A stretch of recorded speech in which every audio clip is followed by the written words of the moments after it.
What is the name of this podcast? International again? House of Pancakes. Right. We have your table All waiting. syrup all the time. Welcome back to the Cinemasters of the Universe podcast. I am your host, Ron Avis, and joining me, as always, is my co-host, Adam Peterson. And today we're going to be talking about our top 10s of the year in cinema. Cinema. Film. The cinema.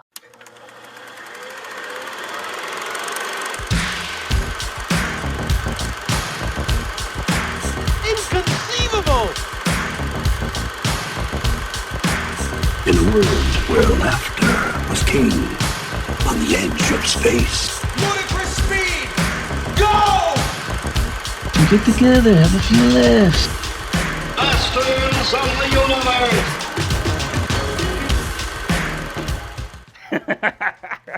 Do you think Sandy's going to be in any of these? Fingers crossed. Maybe.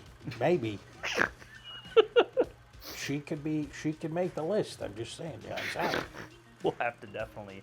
I mean, Sandy has at least one movie, Yeah. and it's a popular movie for some probably not good reasons right now. That one. That one. Okay, so this is a podcast about our 10 favorite movies of the year, and just to give you guys a heads up, we each of us we crammed a combined what would you say, conservatively 30 movies in the last 4 days. Yep. Together, because I'll catch movies that I'm really excited about throughout the year. On average, I'll get to the movies 3 or 4 times a month. Some movies are a little heavier, some movies not so much. I may just get once or twice, depending on the month. But, I'll go see a movie even if it's not a blockbuster. I don't care. But I felt like, this year, I noticed I watched a lot of TV. Yeah, I did too. More so than ever. I mean, there's so much good streaming content on your Hulus and your Netflix and your Amazon Primes. They're film quality shows. Yeah. And I just noticed that I just didn't watch as many movies. Like, I didn't make a point to watch movies that I wasn't really super excited to see. So I'm putting together my top 10, and I'm like, wow, this is pretty vanilla. Like, I like these movies. Big names, a lot, yeah. But it is not balanced. There's like a theme, and I, as a film nerd, I consider myself a film nerd.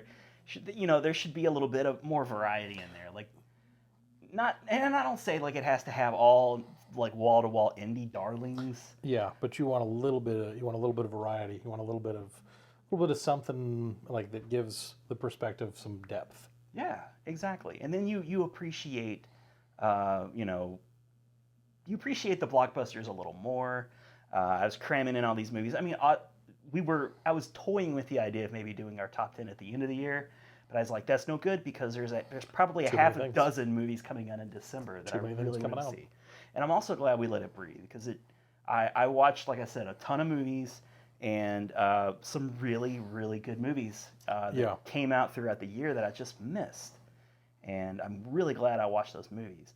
And one of those movies, possibly two, even snuck into my top 10. I was just checking mine too, and I think I had a couple of them that I watched over the last few days made it on my list. I'm a lot prouder of my top 10 now. I don't feel like it's just summer favorite. I feel like I put more effort into it. I feel like I was like, all right, because I went through the list of everything that I could. One of the websites I used primarily, I went through everything that they had listed that came out. That's what I do too. I realized there were even I think 4 or 5 other big ones that weren't on their list. I was like, oh wait, I saw these two. A couple of them recently, and I was going through it, and I was like, okay, I had seen most of the ones that I'd wanted to, but even going back through it, I think when we were talking, I think I'd found like 30, 35 movies that I still probably at some point will go back and try and watch, just because it was like, okay, these were, if I had a list of all the movies I really wanted to see, those probably would have made the list. Sure. Same. And, and it may not be the best way, like most palatable way to watch a movie, because I found myself being harsher on films. Yep. Whereas if I just watch a movie once a week or so, like that's my only movie, so I'm a little more patient with it. I'll tolerate it more. I'll suspend disbelief a bit more. But I mean, there were movies that I watched and like I'm texting you and I'm going turd, awful, bland, disappointing. What I believe I believe the term that I use frequently in describing the movie Demon House that I was watching last night is horse shit. Which I You apologize. never do that, man. I apologize for such strong language, but that movie is horse shit. You too were a little bit meaner. I feel like I was a bit more hardened. Than I don't think that the Sandy Bullock movie is going to make either of our lists. Like, would you care to share what your very, succinct review of that was? It's the pull quote of the year. Now I'm trying to remember how. If you don't remember, I've got it. What did I compare it to? Oh, I compare. I said, Bird Box is like watching The Happening with a less satisfying ending. And I was like, ouch, dude. I don't even know if that's. I didn't think that was possible. Yeah, no, that movie, for those who have not seen The Happening, aka The Crappening, which is what it's always called amongst my ring of friends, one of the stupidest endings ever. And stupidest plots and disappointing movies. It's legendary. The trees were making people kill themselves. They just stop. Trees! And then just one day I was like, the trees are angry. The trees are okay again. We're just here to use the bathroom. And then we're just gonna leave. So we can go back outside. Whatever it was, it ended, and then after that, they had to imply that on to the next major metropolitan city. So it's just that movie was, dare I say, horse shit. Yeah, but it sucks because horror films go through these cycles of kind of they copy one another. Yeah, and it sometimes takes a few years of bad movies for the next visionary to come across just the right formula to make it not seem so stupid, so silly and contrived. Yeah, somebody will come in with some kind of something new, like, oh, now we're doing found footage. Oh, now we're doing demon possession. Oh, and just everybody's like, oh, people are going to see that. All right, then we're going to make every movie is now found footage. Every movie's found footage. Super exciting the first couple times around. By the 50th, you're just sick of it. Like, I'm sitting here watching a security camera in someone's house and some pans rattled. What life choices have I made to where I am counting this as entertainment? Oh, look, it's a night vision camera, and that pan just moved. Oh, I need to get outside. It was brilliant though, because what did that movie cost? $52 to make. Can we get a fan that will blow a pan a little bit? People are gonna love this. There's an earthquake. Let's roll with that. Here, Dave, blow really hard at that pan. Oh, it moved. No. So yeah, I feel like we're in one of those slumps, and somebody will come along, and like Jordan Peele's Get Out, last year. I'm kind of looking forward to the new one. I don't really know what it is. Us, yeah, what is it? A monster movie? It looks creepy. It looks. I'm far more I still have not watched Get Out. I have not, and it's not even. What is your problem with Get Out? I don't know. I think it was just you're just afraid it's not going to be as good as you've been told. I think what it is I already knew what was going to happen, and then I went and read the synopsis. Like, okay, that's what I thought was going to happen, and now I'm like, why would I want to go watch it? But it's still entertaining. Yeah. I need there'll be a day it'll hit me. I'm just sitting there like, what? Should I watch that movie where the pan moves a little bit, or should I watch this Get Out thing? A bookshelf is going to fall over top of you, and the movie will just start playing. Yeah. And you won't be able to reach the remote. I'm paralyzed. But I've read the synopsis. It's a waste of time. Somehow a series of events has paralyzed me and also turned on Get Out. And my eyelids won't close because of the paralysis. This is a weird situation, but I'm going to watch Get Out. It's like the Babadook. No. Well, I liked that. That was very good. Maybe The Following is a better example, because I just kept hearing how wonderful it was through the indie circuit.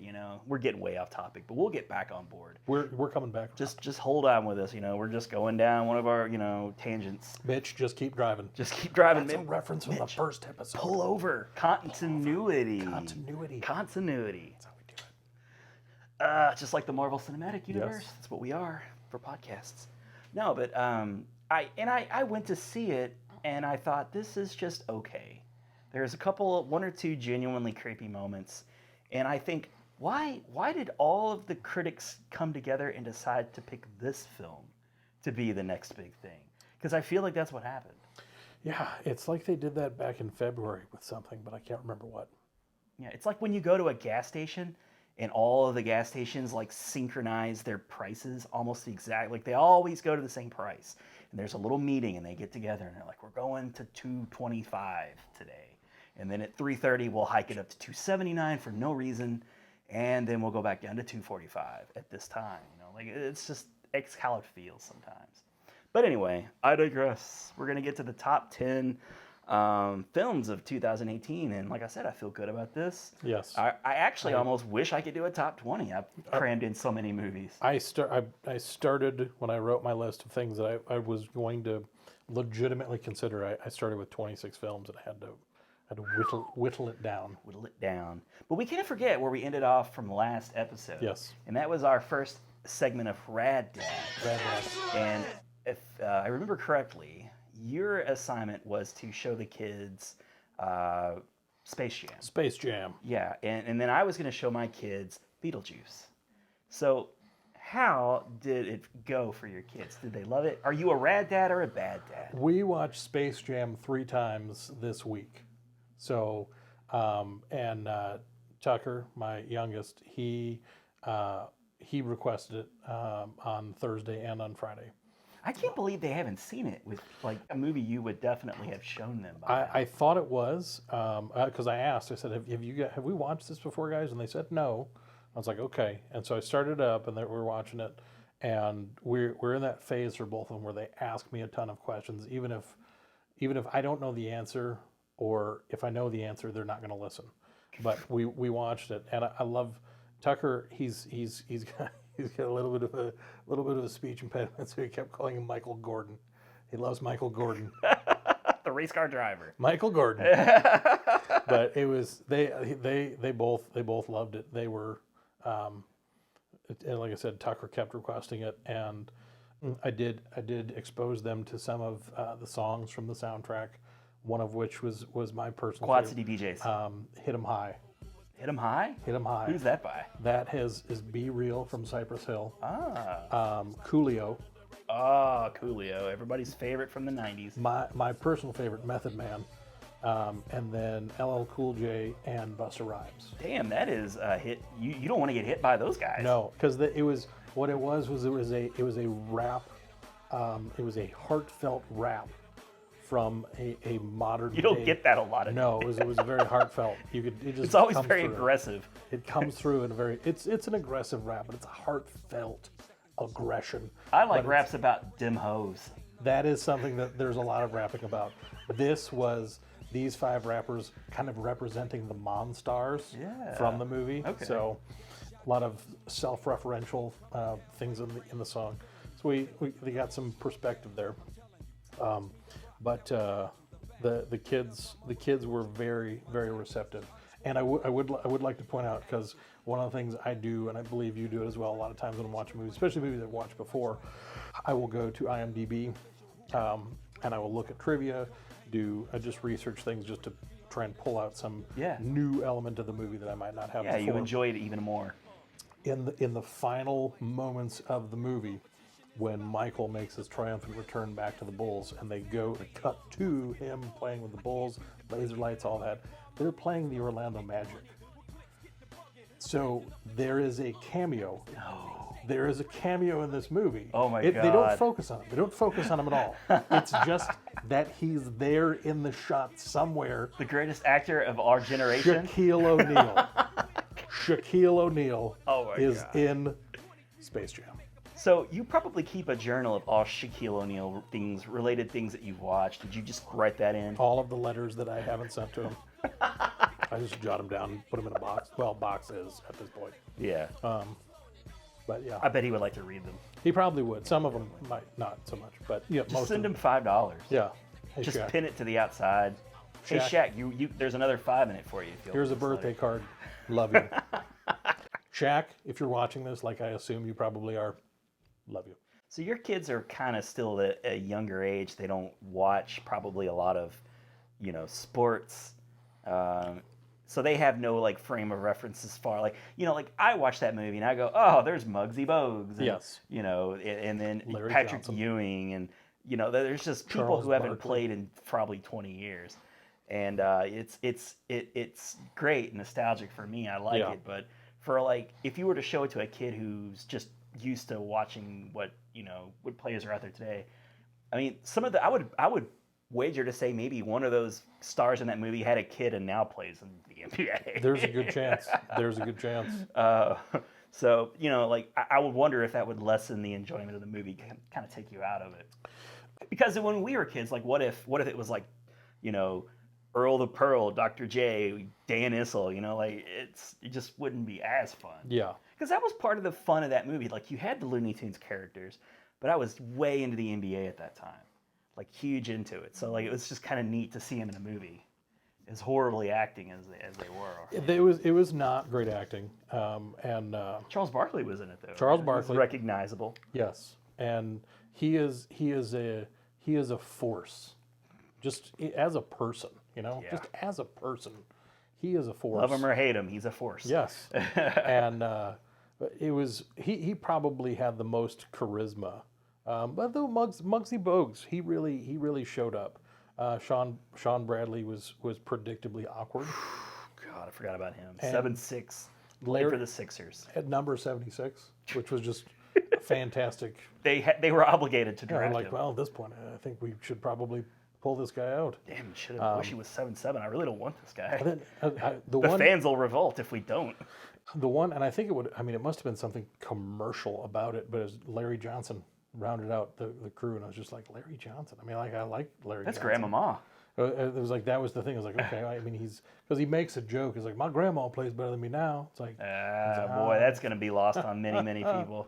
it's a not so timeless joke. Yeah, dated. Yes, But but the kids, they liked it. the kids liked it. I'm sure I will be privy to far more screenings in the days and weeks ahead. I'm going to show that to my kids.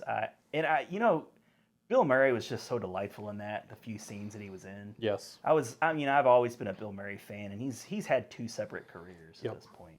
3 maybe even, because he had the television career, was wildly successful in SNL. Then he had his big run of 80s successes. Then he kind of like made a bunch of bad Murray movies. He got into that whole weird funk where he wanted to make kind of artsy movies, stretch himself a little bit. Steve Martin did the same thing. It was kind of like, Yeah. why? But then he met Wes Anderson. Yep. And like reinvigorated his career. Yep. I love the guy so much. He's great. He's a fantastic. national treasure. Bill Murray, as I also assume you're probably watching this, we love you. We love you long We time. love you from the heart. But so Michael Jordan, though, do you want to address Michael Jordan?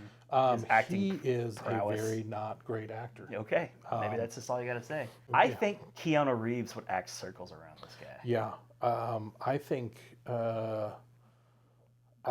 there's. I mean, you could name Any actor. any person, any human person. The actor who played or the cadaver in CSI Yeah. season 2, episode 15. Yeah, More charisma. way more.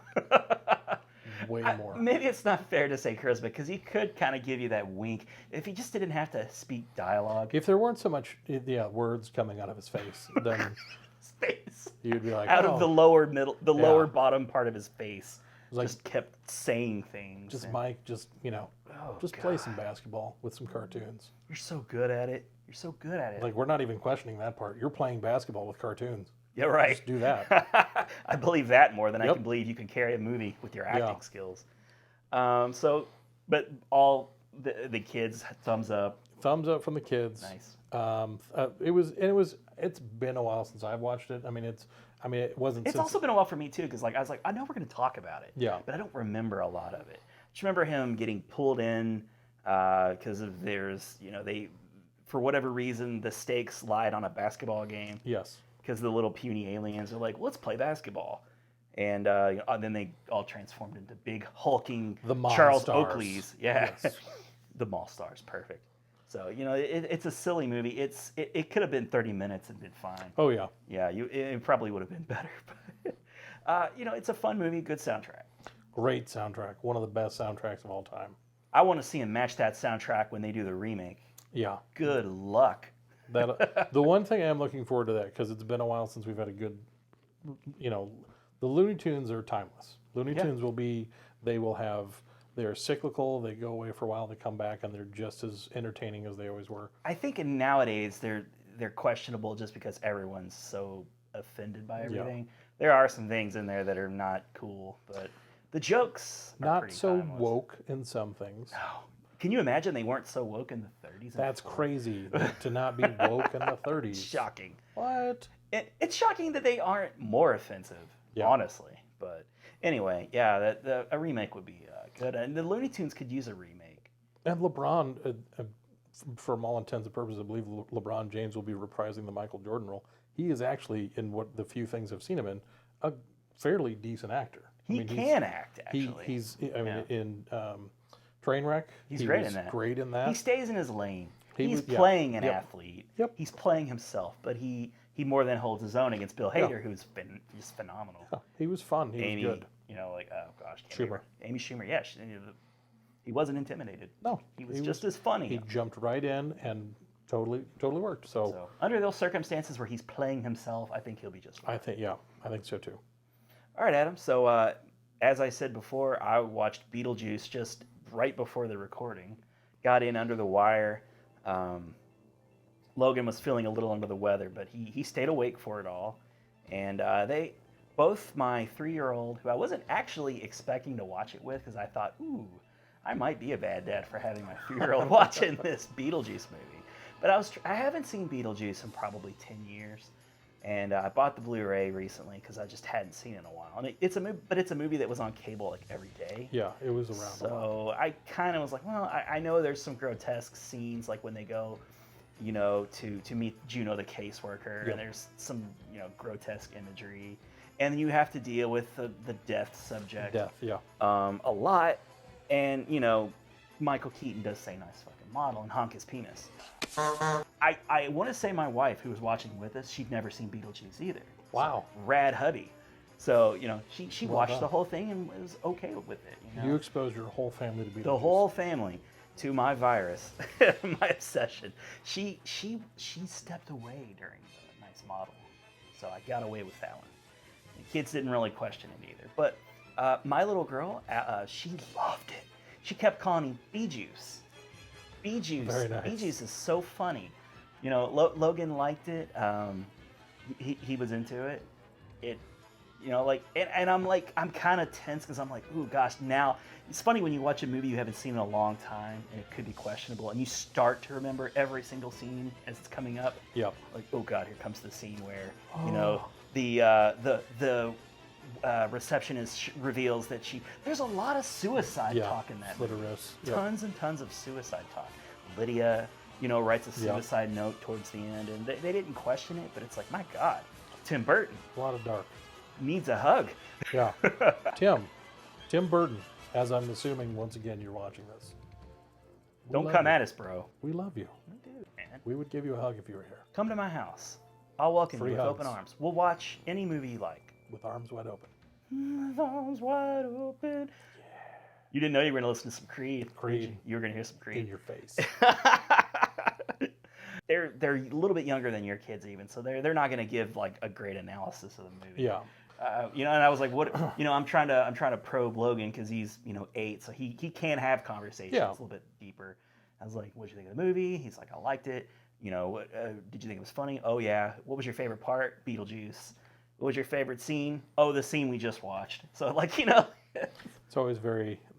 He really enjoyed and it's cool too that Beetlejuice kind of, he does all of his crazy shenanigans, but he doesn't kill anybody. Nope. And at the end of the movie, he kind of gets to be a little funny with his head shrunken. He's a cartoon character. He really is. He would fit right in with the Looney Tunes. And they, oddly enough, did make a cartoon of it. They did. It was great. It was fantastic. Way different. Yeah. Way different. No Jeffrey Jones likeness. No. In that movie. Wonder why. I don't know. I was getting a bit uncomfortable anytime like he had a scene with young kids. Winona Ryder, yeah. Any kids. Just any kids. And I forgot Catherine O'Hara was in that movie. Yep. She's great in everything.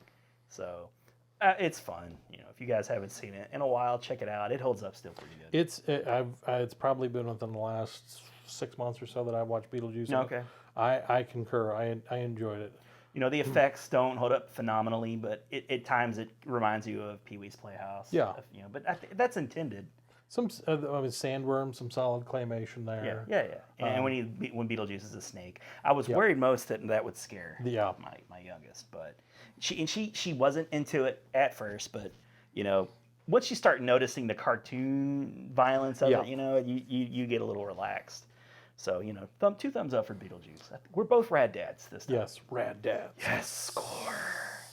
All right, so should we not, you know, quit burying the lead and go right to the Without main further event? ado. Adam, I enjoy it when you go first because you're like the guest. You're you are my guest in the studio. This is not my house. This is not. Although I noticed that you crawled underneath the house when you did. left last time. So I you've did. been living under my house ever since then. I just like to think of my house as really, really close to your house, being that it's a small hole I dug it's under like, your house. Adam, you coming over for the show? Yes, I'll be there in 5 seconds. I will be literally right there. I will instantaneously arrive at your back door. I might literally be underneath you right this second. And then you rose. Great cell phone reception under your house, by the way. But Great cell it's phone reception. AT&T. Hey, man. Yeah. Good job. All right. So why don't you start? Well, I guess we'll All go right. 10-1. 10-1. Yep. And also, we're going to have some overlap. We're not going to Yep. just talk about 20 movies because we will have plenty of overlap. And, you know, if you mention a movie and it's like your 10 ends up being like my 6, I'll still reveal it, but we won't just talk about it Yeah. again. We won't talk about it again. I'll just jump in and talk, and then I'll say, hey, guess what? That was my 6. We'd be here for days. Yeah, and we're gonna do a lot of shout outs, and we promise to keep the shout outs limited to a handful of comments. Yeah. We cannot promise that we won't go on many tangents. Yeah. I love That don't even have tangents. anything to do with what we were just talking about. I'm all about tangents. Tangents are it's the nectar. It's one of my favorite mathematical properties. Leave it to Tangents. you. Tangents. Cosines. I wanna More hug, tangents. I want to hug a tangent. Yeah. I want to eat them. Yeah. They sound sweet. It does. Just want to feel the tangent nectar just dripping down my chin. Just get you a tangent. Just gonna get messy with one. Big juicy bite of a tangent. All right, Adam. What's your This number segment 10? brought to you by Tangents. Ah, big tangent. Big tangents. It's like big ass ham. Big corn. That's something else. All right. Number 10. Number 10. Numero 10. I'm gonna kick it off. DS. DS. DS. That is 10 in another language. You learned something. It's German. It's German. Positive it's German. The Germans. For the number DS 10, we will be going with Halloween. All right. The resurgence of Michael Myers. The Halloween franchise is my all-time favorite of all of the slasher, just generally, I would say in horror movies, Michael Myers, bar none, my favorite. And so, You're probably the first person that I know personally that has said that. He's always in people's top 3, but it's always Jason or Freddy, and Mike Myers kind of is there to get the the sloppy he's in the thirds. mix. He's in the mix. But for me, he's Halloween was the first horror movie I think I ever saw, and I saw it on TV. Great horror movie. And it was I don't know if it's just the nostalgia or because I've genuinely enjoyed all of the movies as well as much as you can because I mean once you get past the first one, most of them are kind of you pick your enjoyment out in pieces, and you kind of start just forgiving it. yeah. It's not what I wanted exactly, but hey, it was Yeah. It was still entertaining. You kind of trail off with a series of odd noises and head shakes. And it doesn't help too that they've literally erased bits and pieces of timeline. Like they've rebooted it almost sort of. And This didn't happen. It's like it's over here now. There's 2, and then there's a separate trilogy, and then there's also 2 movies done by a different director in a different timeline, and it's crazy. all Try to over the make place. sense of that timeline. You can't. And this one retcons the sequel. Yeah, we go all the way back to the very first one, which in the original timeline, you go first Halloween movie, Then you go right into the second one, and time-wise, it's the same night. It's the night Laurie Strode gets attacked, and the second one picks up. She's been taken to the hospital after all the events of the first one. This movie completely negates that whole tangent of time. Right. But I liked the direction they went with it. I mean, it wasn't without some flaws. It wasn't without with its issues, but I felt like it really brought it back to what made the first one as great as it was. Yeah. And we've talked about it before in referring to horror movies. One of the things that's been nice, and I don't feel like Halloween has ever really been super guilty of jump scares. So it's nice. There were a couple of things in this new one that kind of utilized that in a way that was satisfying, wasn't overt. I feel like his scares are similar in a way to James Wan's. Yeah. Where he builds tension with, placing Michael somewhere that you can see, but the people who are being stalked can't really see. It's all that, a lot of background, foreground play, a lot of stuff you'll notice, in the dead space of a shot, and so it was really, really well done on that. That is so much more effective in my book than a jump scare. Yeah. Jump scares just seem so cheap, and I wish people would just stop it. Stop it. Stop it. You know who you are. Stop it. And it can't be talked about enough. Like, you can't overstate how special it felt that it actually was released in October. In October. Near Halloween, and that had never happened before. Yeah. Why has that never happened before? I don't know. Unbelievable. It took them this many times out, and that lent to the nostalgia, I feel like. Yeah. Because of the neighborhood, like it takes place during Halloween. Yep. It felt like October, like it felt just right. I didn't walk outside and it was like a heat wave. No, it was very tied in well with the season. You're ready for it, because that's in September and October, especially over the last few years, they've really taken that, because a lot of other movies that come out in that time frame don't do as well. People are, it's after the summer movie, bash. It's before you get into the holiday movies, so that September, October is kind of a dead space for a lot of films. Right. And so people in the horror industry have really taken into let's capitalize on this. And a lot of times they'll go relatively unopposed as far as box office dollars. So I feel like horror movies have been making hay in August. Yeah. And it's, I guess I can understand that. It's like you put a little bit of faith in a movie when you put it in August. Used to be August was like a dead zone too. Yep. And then it's funny how the summer has just proliferated. Pushed out on now both it's like ends. March to September. Yeah. Like that's your summer blockbuster season, and then you get a Summer month feels or so long. off, and then December again. Yeah. But I mean, now in January we got like Glass coming out, which got is like a some good stuff coming legitimate out in like January. blockbuster type movie, and we won't have to wait long for Captain Marvel and stuff Nope. like that. So in a way, it's really nice to have these movies scattered around. Yeah.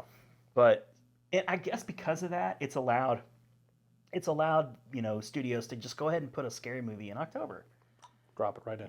'Cause Ready to go. There's no room in August anymore. No. Say they'll put like The Nun and things like in those places. And I won't say anything about the Nun. Nah, we don't have to. We've already spent too much time Yes. on The Nun. Another cool thing about Halloween was that one of the people that wrote the film was one of my favorite people in the whole wide world, Danny McBride. Yes.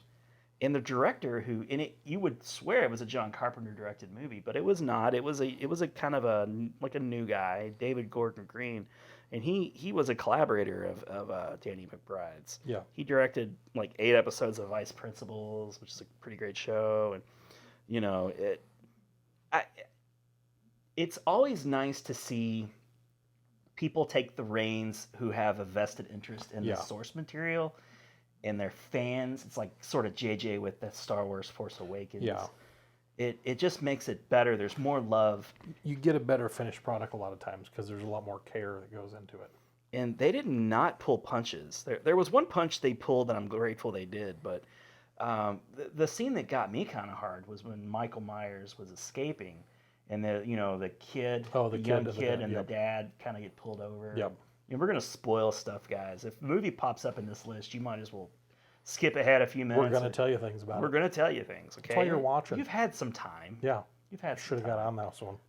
But you kind of expect it anyway. We're not giving too many things away. But yeah, the kid gets killed, man. He's dead. He's a dead kid in a horror And he wasn't movie. like 5. He was No. like a young. It was like a teenager. He was a young, and he was young looking too. Yeah, he was young. He was a young looking teenager. I think he was 15, like an actual, because I remember looking him up.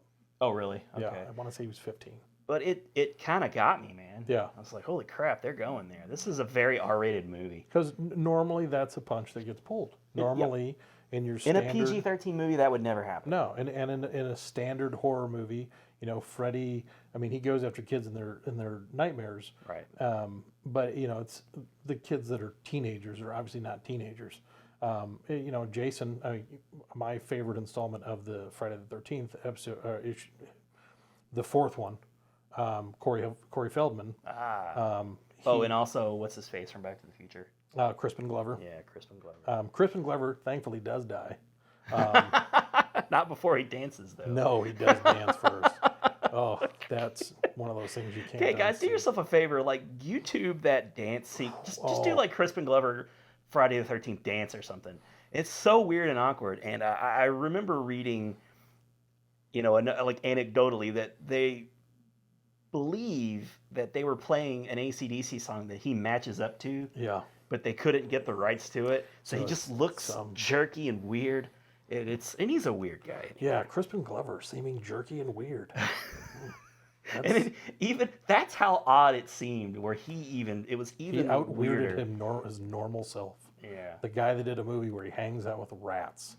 Yeah, but that guy. But you know the scene I'm talking about too, like Yes. where there was a scene with the baby and it's fine, and it's just like holy crap, they're not gonna do anything.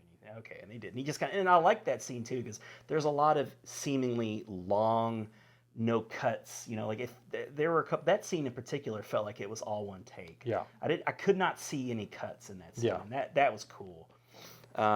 Jamie Lee Curtis, awesome. The guy that played Michael Myers in this movie was the guy that played Michael Myers in the original. Yeah. Same guy. Which I really, even just outside of it, because we were talking about James Jude Courtney? Yes. Or was it Nick Castle? I think it was Nick Castle sounds more right. But one of the things that I loved just when I was reading up and because I was very excited once I found out that they were actually making this movie. Yeah. There's an iconic photo from from production when they were shooting the original, where he's in the costume, but he's got the mask kind of resting on top of his head, and he's making the mask drink a Dr. Pepper. They recreated that photo a second time around, which I was just one of those things I thought was cool. Yeah. I liked that there was that continuity between the first one and this one, because the whole story is Michael has been in this institution. Nowadays, for there'd be a 40 years. Facebook thing on that. Yes. Michael Myers, it would be a Twitter account. There'd be a Twitter for Michael Myers Dr. Pepper can. And it would just be things that Michael Myers Dr. Pepper Damn it, somebody already took it. Oh. Instantaneously, it was taken. And there it goes. Judy Greer was pretty good in it. She was great. The husband, he was pretty good. Will Patton, I always like him and stuff. And especially when he's like a weathered sheriff. And they worked him in too. Like he was supposed to be one of the police officers who was on scene. Yeah. Yeah. So Same character, yeah. And obviously, I know Will Patton. I mean, I don't know for a fact, but I don't think that was Will Patton in that. No. I think they just added that. Yep. In. So that was pretty good. Toby Huss. I will say the character of Toby Huss. I think was he the doctor? He was Judy Greer's husband. I love Toby Huss. I felt so bad for him. He really got slain. He did not deserve that. So many times, like the director or the whoever decides to, the script writer or whatever, they want you to not care about the actors, the people who are getting murdered. They're usually like, oh, they had it coming. He's Artie, the strongest man in the world from Pete and Pete. That's Toby Huss. Man. So I'm sitting there like, Artie, the strongest man in the world, he wouldn't get slain that easily. Yeah. But they did. Yeah, but the doctor guy, saw that was a weird turn. Weird little twist. That was the only thing I didn't like. That was the biggest misstep in my opinion, and it was brief. It was brief, and it had nothing to do, it didn't ruin anything. No. It just felt weird. It's like, what? It's an No, odd choice. No. Do you think they'll make another one? I think they will. I can't remember if I've already read something where they were going to, but they did what they always do. It was a hit, and it did well financially, and it comes to a conclusion where it's implied, and it would seem that there is no way for him to have escaped certain death, but in true horror fashion, there's always that. What if this movie does really good? Maybe he did escape Yeah. a completely concealed basement that was on fire. Maybe he Seems plausible to me. Maybe he just teleported, because that's a thing Michael Myers can do that we And didn't know. you know, he's been blown up, and He's been killed a lot. Yeah, it wouldn't be a shock. He's come back from the What dead. I would wonder is if like Jamie Lee Curtis would actually agree to come back. And I think she just seems to come back for the 20th anniversary, 30th anniversary. I think if you did another one with Jamie Lee Curtis, it would do a disservice to this one. I think this in a vacuum with the original, I think those two pair up With really the kid, well together. maybe. You know, I you think could carry it on. I think Perhaps. you could have Judy Greer reprise her role. I think you could even pass the torch on to her granddaughter, who was in the film. You could True. That could be a whole other kind of direction to take the franchise if you wanted to try and reinvigorate it. But there's ways you could squeeze a couple more decent installments out of this before it got to be gratuitous. Before we move on to the next movie, I just wanted to mention that Judy Greer has one of the best like gotchas. The way she gets Michael is pretty satisfying. So a lot of people cheered loudly in the theater when It was well done. Mm-hmm. Okay. Halloween didn't make my 10, but it was certainly considered, and I think that's a good way to start it off. Good job. Yes, nailed it.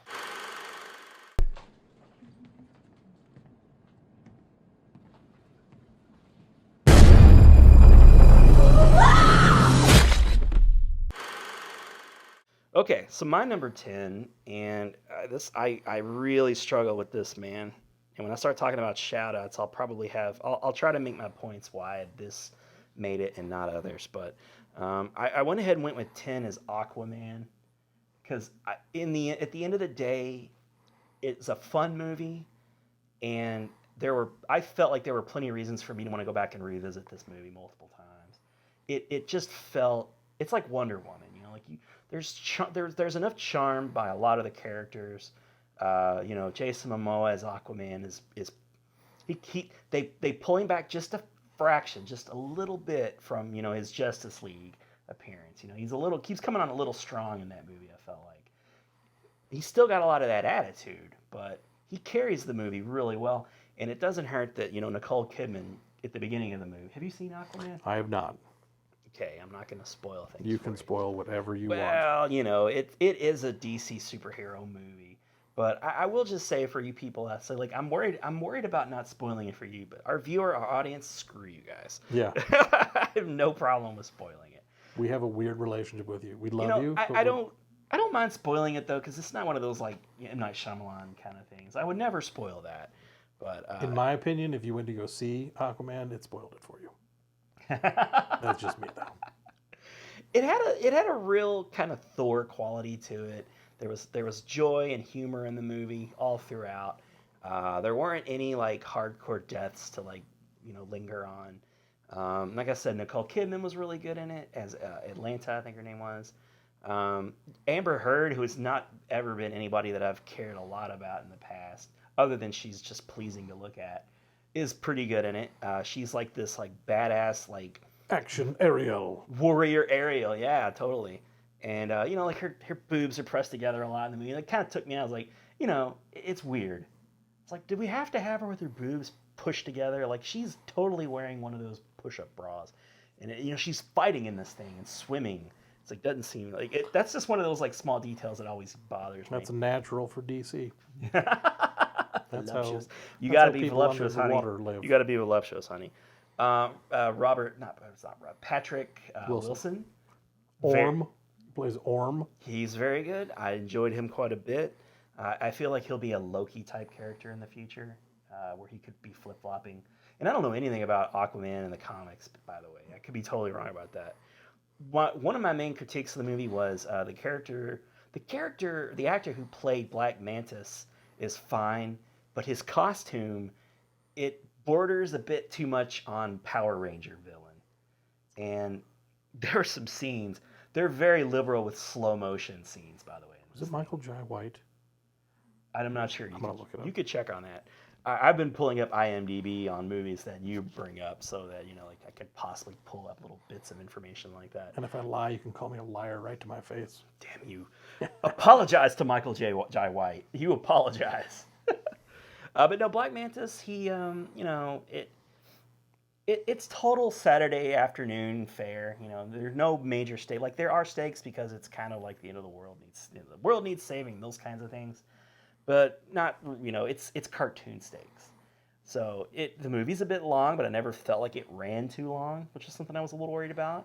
It came in around like 2 hours, 20 minutes, which can be kind of... That's too long for if a movie's not working, and a lot of those DC movies don't work, that's a long time. So it's a good movie. It has a good ending. Like I said before, it had that Thor quality, even a bit like, I think Thor, like, oh, okay, the original Thor, like almost a little bit Ragnarokish due to the sci-fi elements of the movie. They really did a good job of blending what you would imagine in your head to be an underground Atlantis to be like. They blended in with this, like, alien technology almost. And it's silly to like think that could be down there, because we would have caught on to that by now from with the instruments that we have. But you got to suspend disbelief and all that. Good movie. I'm curious. It hurts, man. It makes me feel bad. Like it makes me wish that they hadn't gotten rid of Henry Cavill as Superman. Because the last 20 minutes of Justice League, that was the Superman that I really wanted. That was the one everybody always wanted. Everybody always wanted. The mopey, angsty, confused Superman that we got via, Zack Snyder. And I'm not crapping on it because I like Zack Snyder. Zack Snyder did what Zack Snyder does. Yeah, that's the tone. That's kind of what you expect. It's not his fault. And they, Joss Whedon came in, and maybe he's partially responsible for the lightness. I don't know. But the costume was brighter. He was himself. And I would have loved to have seen another Superman movie. And God bless, man. Why didn't they put Aquaman out and then Justice League? Stupid. It would have done them probably a lot better. Because Aquaman is really wrecking it right now. It's cleaning up. It's going towards that $1 billion mark, that billion won. He knows how to make an action, and he can direct a movie. Well, and because those are the two things, and I know at some point I will get around to watching Aquaman because I watched Batman vs Superman when it came to HBO, I think, and I watched Justice League, and I watched Suicide Squad. I remember you being slow to Justice League, it feels like, too.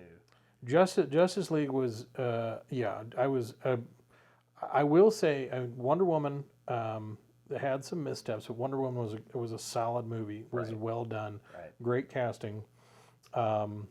Would have changed around some things with David Thewlis cast as Ares. I didn't buy that. I would have done things a little differently there, but all in all, it was a good, solid movie. She was well cast. And then they did Justice League, where they brought in the kid that plays the Flash, and he was kind of a quirky. The Flash. My biggest thing with DC, all of DC's primary characters are, C and D level characters. Except in the Marvel Batman. Universe. Yeah. And then Batman, they have Sad Affleck, which he's apparently not coming back to do anymore. So Henry Cavill's out, Affleck's out.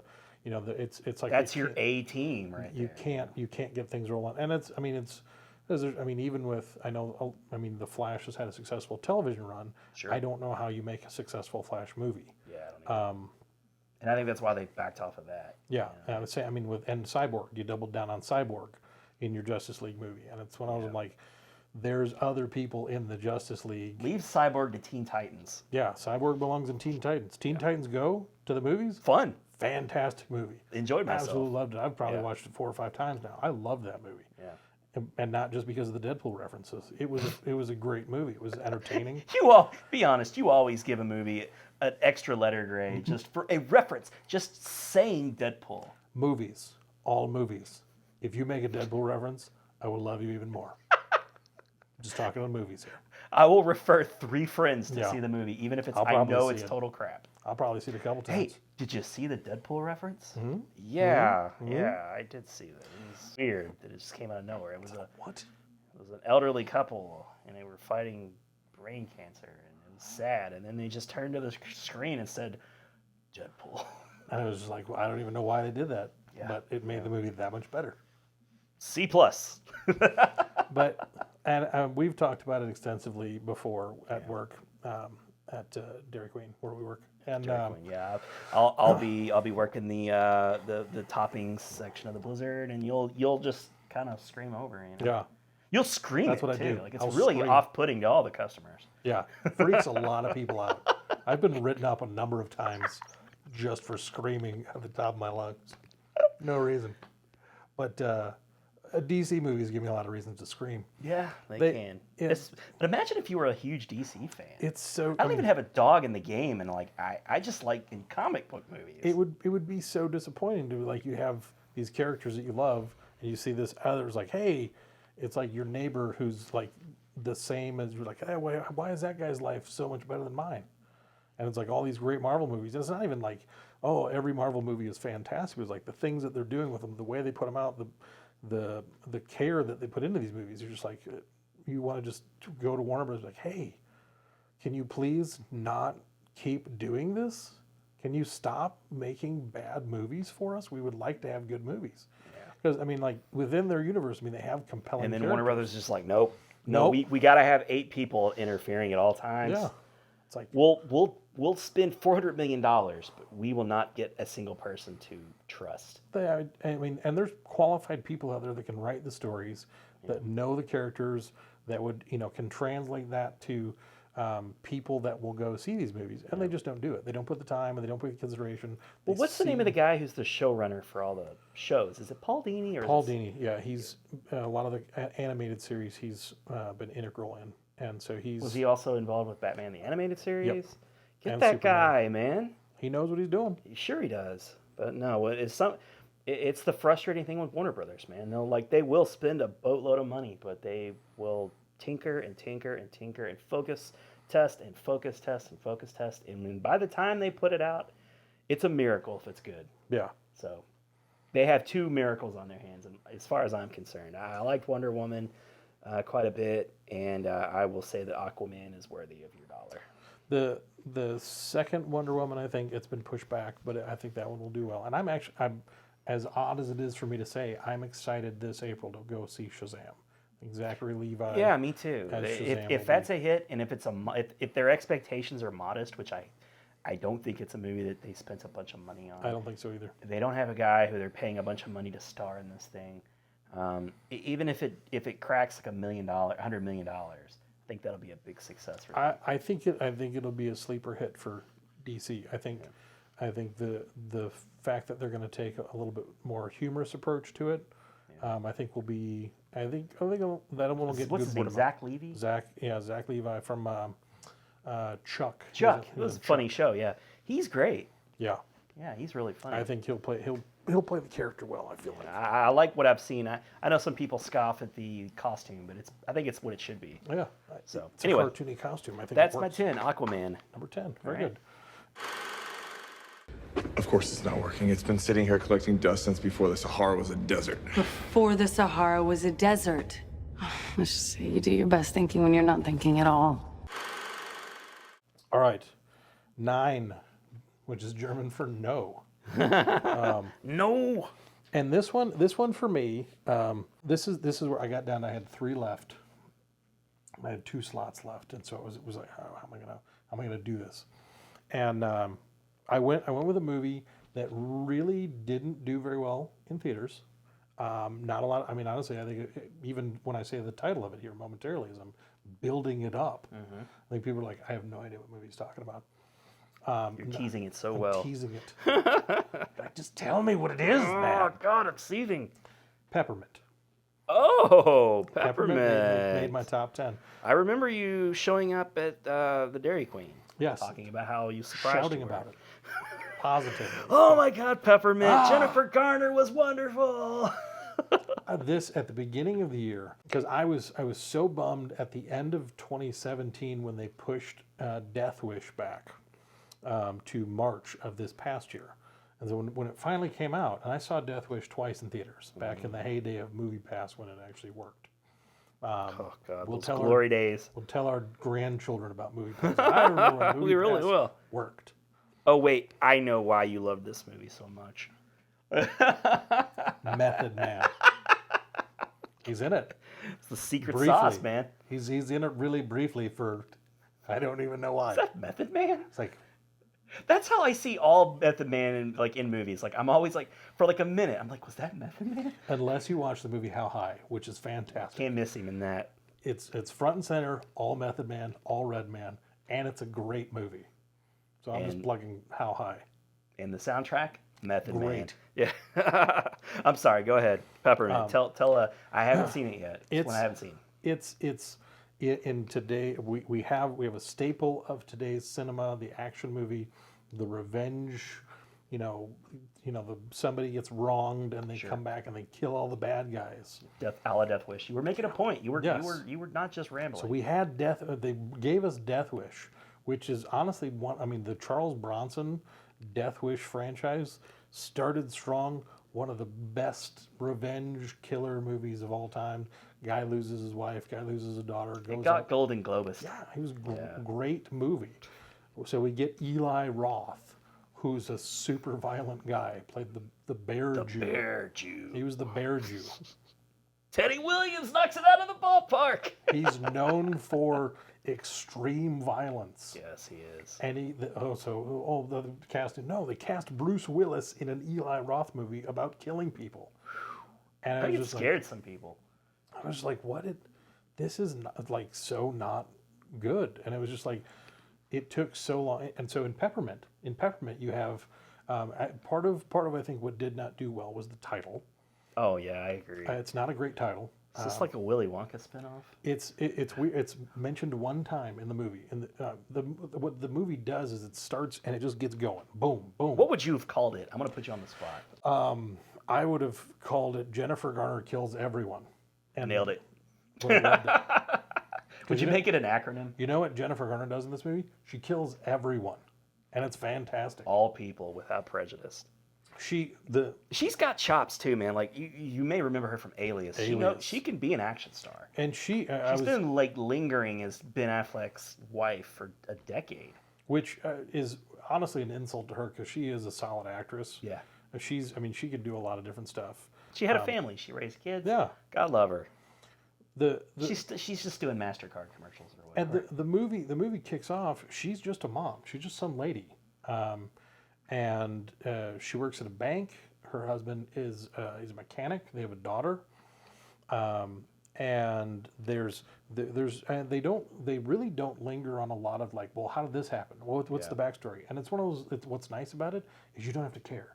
Sure. Because you showed Good up for them for understanding. Yeah, and even like because what happens is she goes off the grid. The guys who gunned down her husband and daughter in cold blood, which is The opposite of warm blood, yeah. Most blood the way I want to go. Most blood is inside of a human's body is actually warm, unbeknownst to the medical community. They haven't figured that one out They yet. haven't, no. They're still working on it. They're not ready to write the I was paper like, that just should yet. be like day 2, guys. Like day 1, here's skin. Ooh, day this, 2, this blood. blood is warm. This is warm. I thought it Should would be probably stay in the cold. body because it's cooling off. It's getting cold. Her family is murdered in cold blood. Yes. And she sees the guys that did it, and it's the whole thing is there's corruption. The judge is corrupt. The attorney for these guys is corrupt. So it's all Everyone's cartel. paid off. Everybody's paid off. Yeah. And so she sees this machine that's going to let the people who she knows murdered her family let them go. And so she escapes, and she steals some money, and she just disappears for 5 years. Yeah. And then poof, you're not even 20 minutes into the movie, bam, then she shows back up. And she just shows back up and starts killing the bad guys. Nice. And I'm gonna seek this movie out. It in a way it reminds me, and in a way it doesn't. But Long Kiss Goodnight, like Gina Davis, very similar. You know, she was assassin all along, but she forgot me because she was yeah. in a coma or whatever. And she does the housewife thing, you know. And she very aptly plays a killer, man. Yeah. A badass killer, and she's transformed by the end of that movie. So I dig that. I think It was that's cool. and it's. I mean, that's what's fun about it. Is it's one of those like you know what it is going into it. You don't have super high expectations because you're like I just want to see somebody, you know. I think because there's everybody, anybody who's a parent, anybody who has people. Oh God, good point. You just like if somebody did that to you, because that's why we are drawn to these, or I'm drawn to these in some form or fashion. Yeah. If you muddle through any part of that thought process, you're like, oh, if somebody did something to people I knew, I'd want to get them. And so when you see it happening, you're especially like, your immediate family. I mean, that's what I'd probably do. I think maybe I would disappear. I would 5 slim years. down a bit. I would get a Bowflex, and I would hit slim that down thing. a lot. I have a lot of slimming I could do. See, no, I would probably do the opposite. I would disappear for 5 months and just eat myself to death. Bulk up. Like, yeah. No, I would get fatter. I would just die with That's a my cheeseburger definition of hanging out of my mouth, if I'm being real. But yeah, that's cool. Yeah. I haven't seen that one. I will definitely check it out. And It's a solid flick in my opinion. sounds like it deserves my I've time. watched it 3 or 4 times so far. Nice.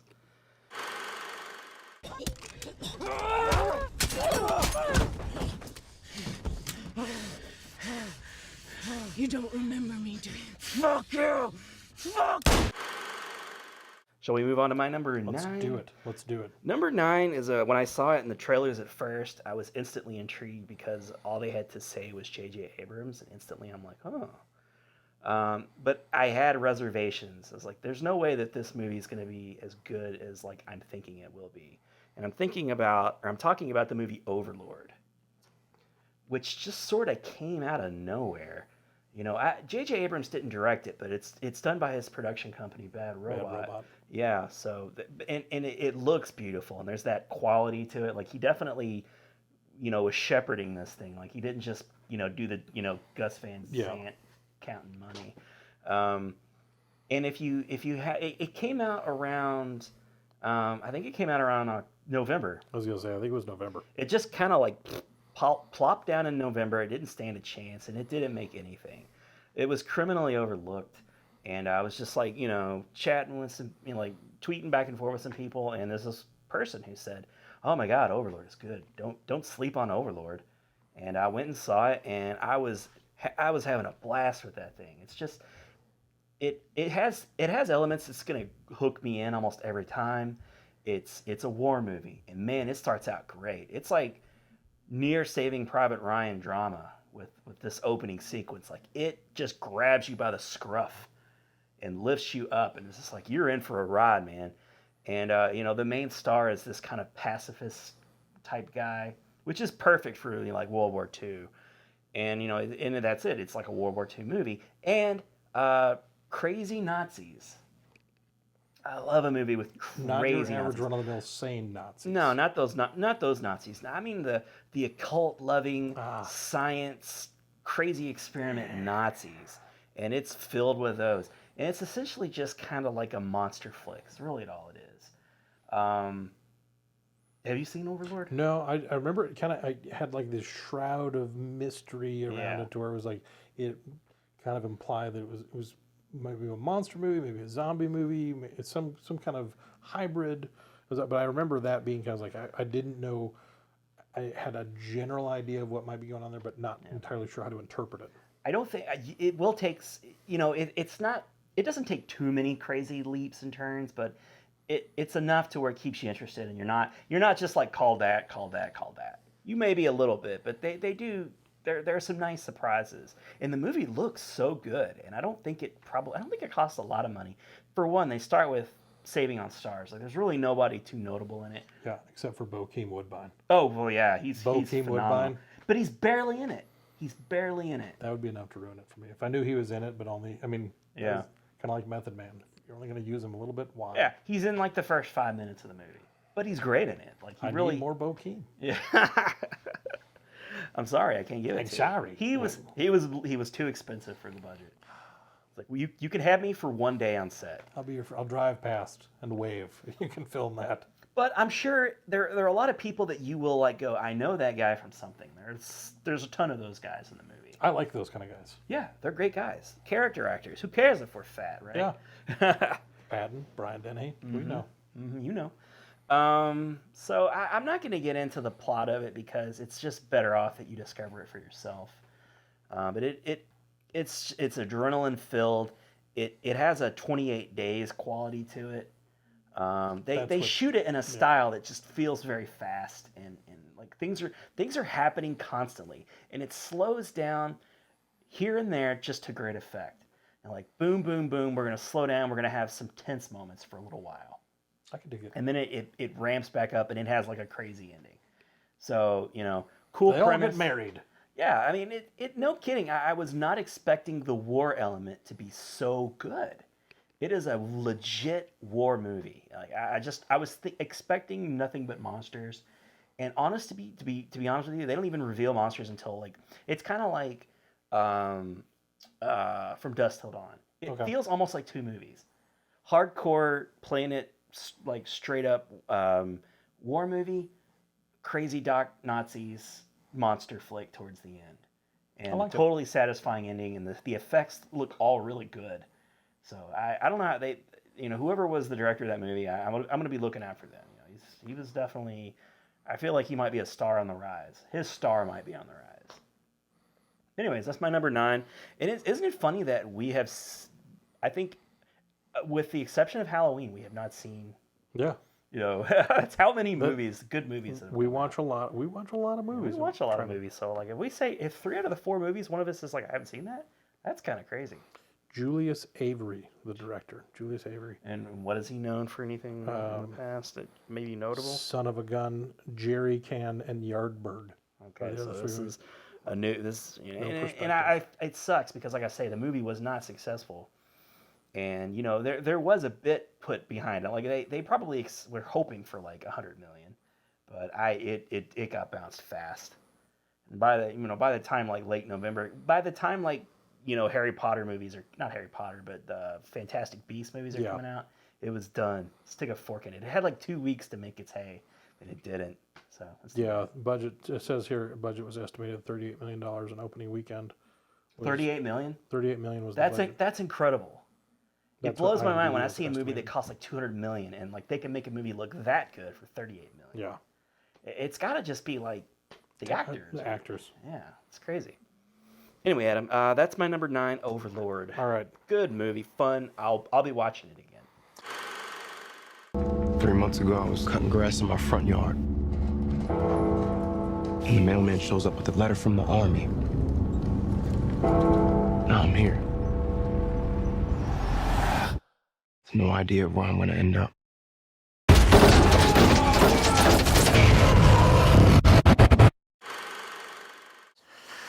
All right. Let's see here. All right, so number 8. Number 8. The Ocho, as they say. Oh, I thought you were going to say the name of the movie was The Ocho. The Ocho. I'm like, was that Mel Gibson? What the hell was... No, that was Get the Gringo. The Ocho. I have a water skiing squirrel. Get the Gringo was actually a pretty decent movie. Sure, that's what I hear. I've seen it. I enjoyed it. Number 8 for me, and this, even though this is number 8, I went back and forth between this and another. It's a comedy. Tag. Oh, okay, good. This movie started out in my 10, got pushed out by my late viewing. Got pushed out. I went because, and I'll go. I have 5 honorable mentions. I'll throw a couple more out probably at the end. Yeah. But at this point, I got down to Tag and Game Night. Oh God, good call, man. Me too. It was tough because to me they were both kind of underestimated comedies that had a lot of heart. A lot of heart for sure. And I Tag more so though. That's where Tag edged it out for the number 8 spot for me. And it was fun because it's based on an actual story.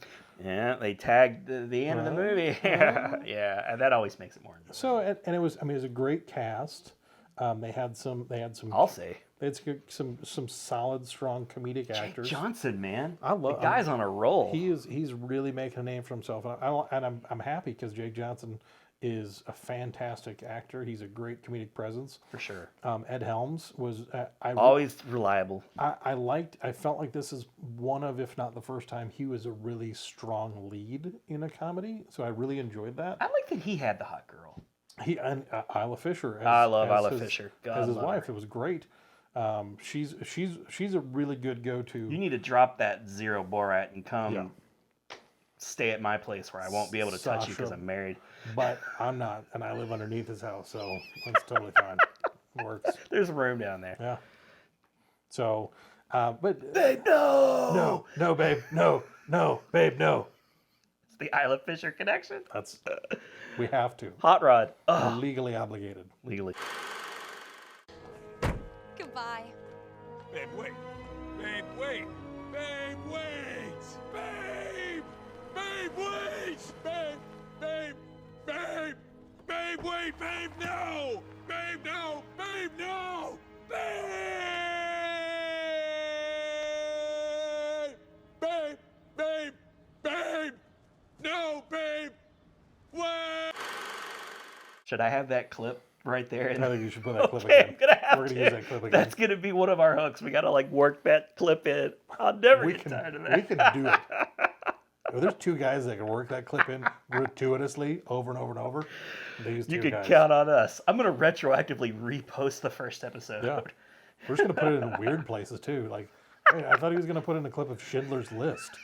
He's using a clip from Hot Rod. This seems really in poor taste. This is I the don't even Paul care. Rudd clip portion of our show. Yeah, this is our kid in a wheelchair falling down. God, I love that. I'm totally fine with it. That's a great I don't clip. care. I really don't care. Come at Sully, you chode. I'll just sit here. I'll sit here for an hour and just quote that movie. And be like, I thought, did the podcast end? It's like, no, it's literally just me doing quotes from Hot Rod for an hour. Again? I'll do that. They did that again? God. It's going to do anything different? No. Why am I subscribed to this podcast? I've made some poor choices. This one's not one of them, though. No, it's not. No, it's a great choice. But yeah, Ed Helms, Jeremy Renner, who, you know, he's one of those guys similar to John Hamm, where they just really, you can tell they want to be in funny stuff. And they have the capability of being, like, you know, Jeremy Renner had a funny little cameo in The House. Yep. He wants to be funny. Like Harrison Ford, there's just those guys who are just, they're famous for being dramatic actors, but you can tell they think of themselves as funny.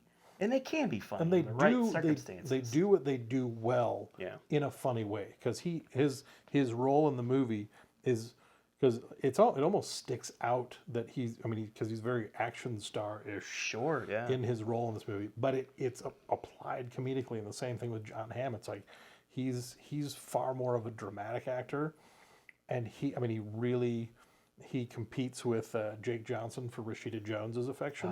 Love Rashida Jones. It's a great. It's the dynamics, and that's what really made it. It so feels great. lived in. Like they really, I would buy them all as friends already. Yeah, Hannibal Buress. He was usually always reliable for a laugh. He was fantastic because they just sprinkled him on top. Yeah. That's how I like my Hannibal. One of my favorite little scenes in the movie is when they're at the little party and Ed Helms wants him. All right, let's synchronize our watches. And John Hamm, he goes to do it, and then he's like, all right. And then Jake Johnson's like, I don't have a watch. And then Hannibal Buress is like, time is a construct. I was like, that was just that degradation of the joke as it goes through these three. That's so true. I was just like, this is perfect. This is great writing. This is great writing. Perfect. Great writing nailed by great performers. Yes. And then it comes together in the end in a really heartfelt way that makes the whole story just... Yeah, there's a reason why Jeremy Renner's character is the way he is. Yeah. Because he's just been that guy for so long. And he was willing to throw away... And by the way, big like shout out to his wife, who was, if possible, even more competitive and proud of the record. Leslie Bibb. Was that Leslie Bibb? Yeah. She's a terrible person in this movie. Yes. But still by the end, like, you don't hate her that much. No, They bring it back. She's just really like it's like almost like someone who's really into somebody only because they're a famous football player. Yeah. That just seems to be his claim to fame. It's just never been tagged. And he escapes people in amazing slow motion sequences. And that's the comedic element. That's Hawkeye. You know, that is really Hawkeye. It's really well done. He might as well be notching a bow and arrow. Yeah. But it's really well done. They only go to that well a handful of times, and you see like one of those in the trailer. And his inner monologue as he's the inner monologuing assessed, is good. like, It's like the Sherlock Holmes kind of like. It's fantastic. Yeah, it's really good. Tag's a great movie. I'm glad you put it in your list. I felt bad for not kicking it out. If I had done my list just a week ago, it would have been in there, in the middle of the pack almost. Yep. So that's just how good that movie is. It's just really strong. And as you said, Game Night. Maybe we could maybe say a word or two about Game Night towards the end. But there were two comedies that were released in the summertime. And, you know, Laura loved it too, by the way. It was one of her favorite movies of the year. And she's a tough critic. I think I had a movie night with my sister and brother-in-law and my mom and dad just to show them that movie because I've built it's a great date night movie. Yeah. I mean, it's a movie that's really enjoyable. Because the women in the movie are just as, like, competitive and nasty. You know, like Isla Fisher's character is so good. She's a fantastic. phenomenal character in that movie. And I loved. She ate up scenery in every scene she was in. And, like every 20 minutes, Isla Fisher's going to do something hilarious and crazy, and I loved her for it. And nobody stepped on each other's toes. That was one of the things that was concerning when I first saw trailers. Like, okay, you got a really good big ensemble cast, but if these guys are stepping on top of each other and they're eating up laughs, you're going to cannibalize the film. But it didn't. It hit, I think, on every note in my book. I've been bitten. I've been burned. That's what I meant to say. I've been burned many, many times seeing a trailer for a movie where there's so many hilarious people, and your mind instantly goes to like, oh, this movie's going to be great. And it's just flat because there's no cohesiveness to it. The story is good, and they, like you said, they're just constantly setting each other up with assists. And just like a good basketball team, like you're just going to play better if you're, passing the ball and assisting, guys are going to get open. You're going to get more spectacular dunks and plays. You're just going to be a better team. And that was where Game Night kind of missed a little bit. What's her face? Rachel McAdams and Jason Bateman. They really clicked well together. Yeah. But the rest of their group was good too. It was just one of those. It was harder because, there's a couple of faces that are familiar. They each had a note and they were hitting that note. Yeah. So yeah, I know what you mean. Cool. And anything else we can say about Tag? If you haven't seen it, then go see it. I'll second that. It's really good. And again, Jake Johnson.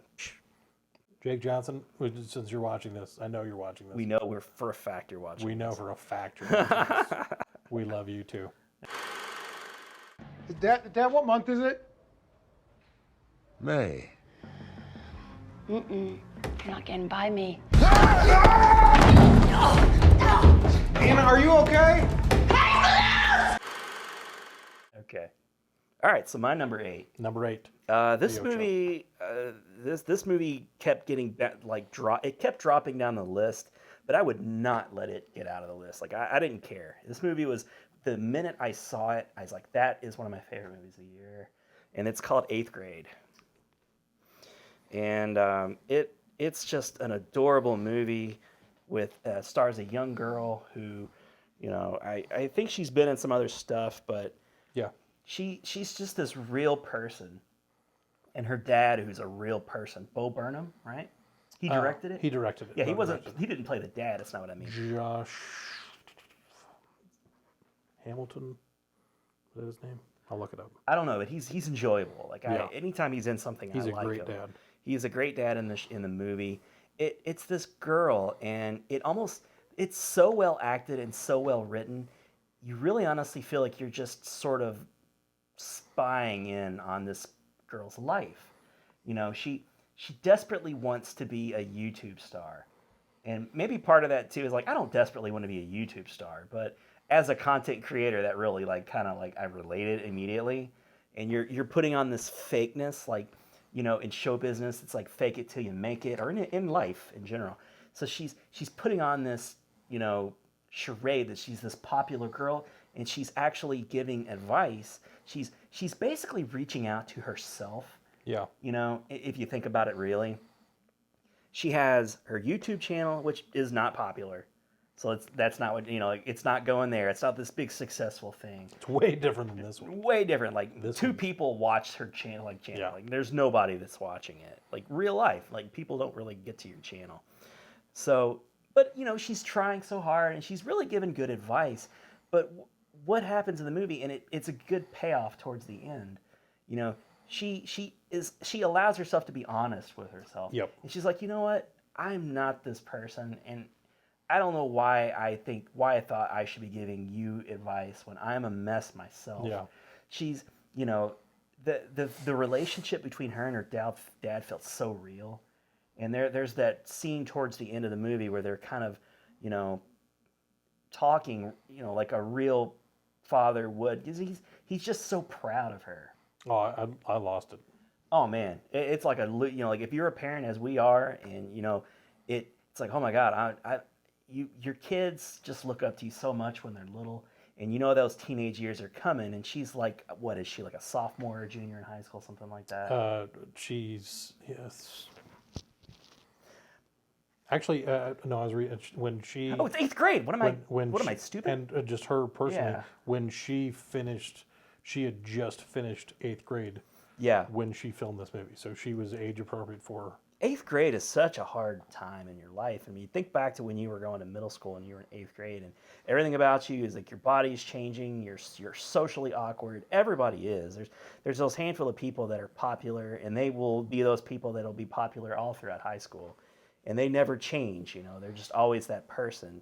But the people like her, the beautiful on the inside people, they become better people, and Yeah. you know, like they have better lives because they deal with their emotions in a healthy way. And that scene that I'm talking about, when he's saying like, I'm in awe of you. Like you know, she doubts herself so much, and she's constantly pushing her dad away throughout the whole movie. Yeah. You know, he's there at every turn and never giving up, never encouraging her, and she pushes him away. Like the scene also broke my heart where like he kind of follows her to the mall. Yeah, and he's just, as a dad, he's just trying to make sure that everything's okay. But, you know, she spots him, and I was just like, oh my God, this is going to be me. I'm going to do this. And he really wasn't spying to spy. He was just wanted to make sure. He wanted to make sure she was and it's okay. just, of course, she just wanted to push back further. And, you know, at the bonfire or whatever, you know, they let the movie have kind of a happy ending, I'll say. It's a really genuinely sweet ending. A lot of movies would not do that. No. A lot of movies, for just shock, would have had her committing suicide. And I was so worried, and it would have torn me to pieces if that's what she would have done. But no, she had a very grown-up realization that, you know, she's okay with not being popular and famous, and her body's not like the girls who... Those girls were so mean. Because she's so brave. Like, she would go up and try to talk to him in the locker room, and she'd put herself out there. Yeah. They'd hardly ever like look away from their phone. Like, just they're so put out just by having to like not look at their phone. And I think, man, this is like your kids. This is what they're gonna go through. Most kids are her. Most kids are not those popular kids. So it's really refreshing to see this movie. Like, I would advise a parent to show this movie to your kid. Yeah. Just to like let them know, like, it's okay, man. Yeah. You're gonna put yourself out there and fail, and you know you may be humiliated even at some point in your life, but that's okay because school ends eventually, and that's the hard thing for people to learn, I guess. When you're young and it feels like you get to the end of school, it feels like your life's not over, but you know, like, what do you do from here? Like, it just seems life seems so long, and it's good to see a movie like this. It'd be good for a young kid to see a movie like this. To take it easy, step back, understand, trust your parents. You know, if there's a message, just trust your parents. And parents, trust your kid, because, you know, this girl, she was a really smart cookie, you know, and I'm glad that it ended the way it did, like you said. Yeah. It's a very sweet ending, and I don't want to give it away, but it's that movie. every year there seems to be a movie where it's just I'm joyful watching it. If there's a movie that I actually really hope gets critical reception now that we're in awards season and the Academy Awards come out next month, which I don't give much credence to, but I think this one, especially after last year. Yeah, I think this one is genuinely deserving of critical reception because, and I'm a big Bo Burnham fan. I love his stand-up comedy, and he started as a YouTube sensation when he was younger. That was where he started. He was doing. Is that his that was his inspiration? That was his entrance into pop cultures. He had he would go on there and he did funny songs and he would do his shtick and he would do his comedy, and that's where he ended up getting to be relatively successful from. And in his last Netflix special he did, Happy, there's a real dynamic there, and I actually found out he directed Chris Rock's most recent stand-up comedy special on Netflix, Tambourine. Gotcha. There's a real honesty to what he understands and even comments on it in the last. He's a young guy too. Yeah, he's in his late 20s, I think now. I think he was born in 1990 or 91, one of the two. But he there's a lot of depth. He appreciates and understands there's a character, there's a persona that's on stage, but for him there's so much more to it. There's all these other things. And knowing those things about him, because one of the things they did with this film, because people started saying, well, this film's rated R, and it's about 8th grade. 8th graders wouldn't be allowed entrance into theaters. And that's a good point. One of the things they did is they had one theater in every state. I think it was a one-night showing. They had one theater in every state, all 50 states, where the showing was free. They just had because I remember reading about it. It was over in Lexington. They had one theater, and there was no age restriction. They weren't going to card anybody if you were under 17. Why was it rated R? Now I don't remember. Was it just language? I think it was language. Okay.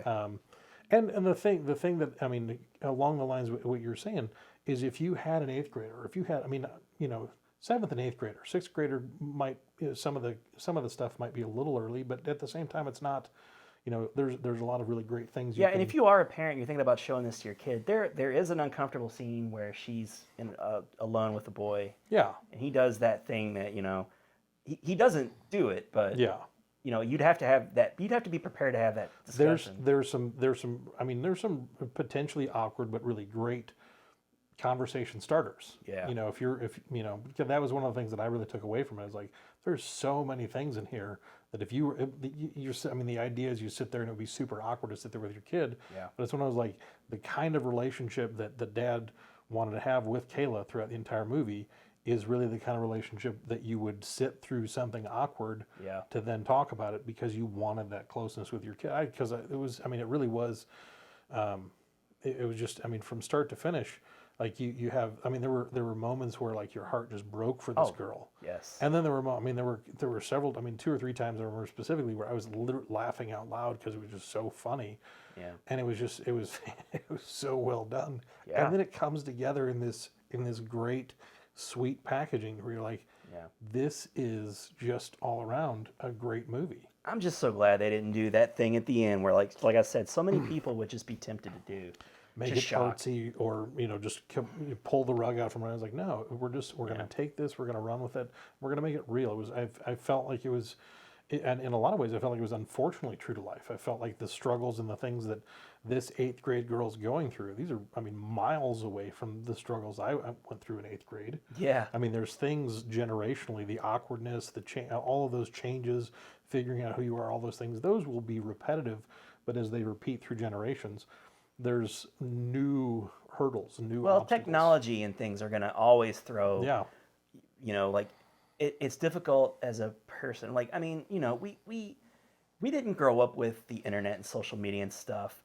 We were just having this conversation in my other show that I do. But we've used it.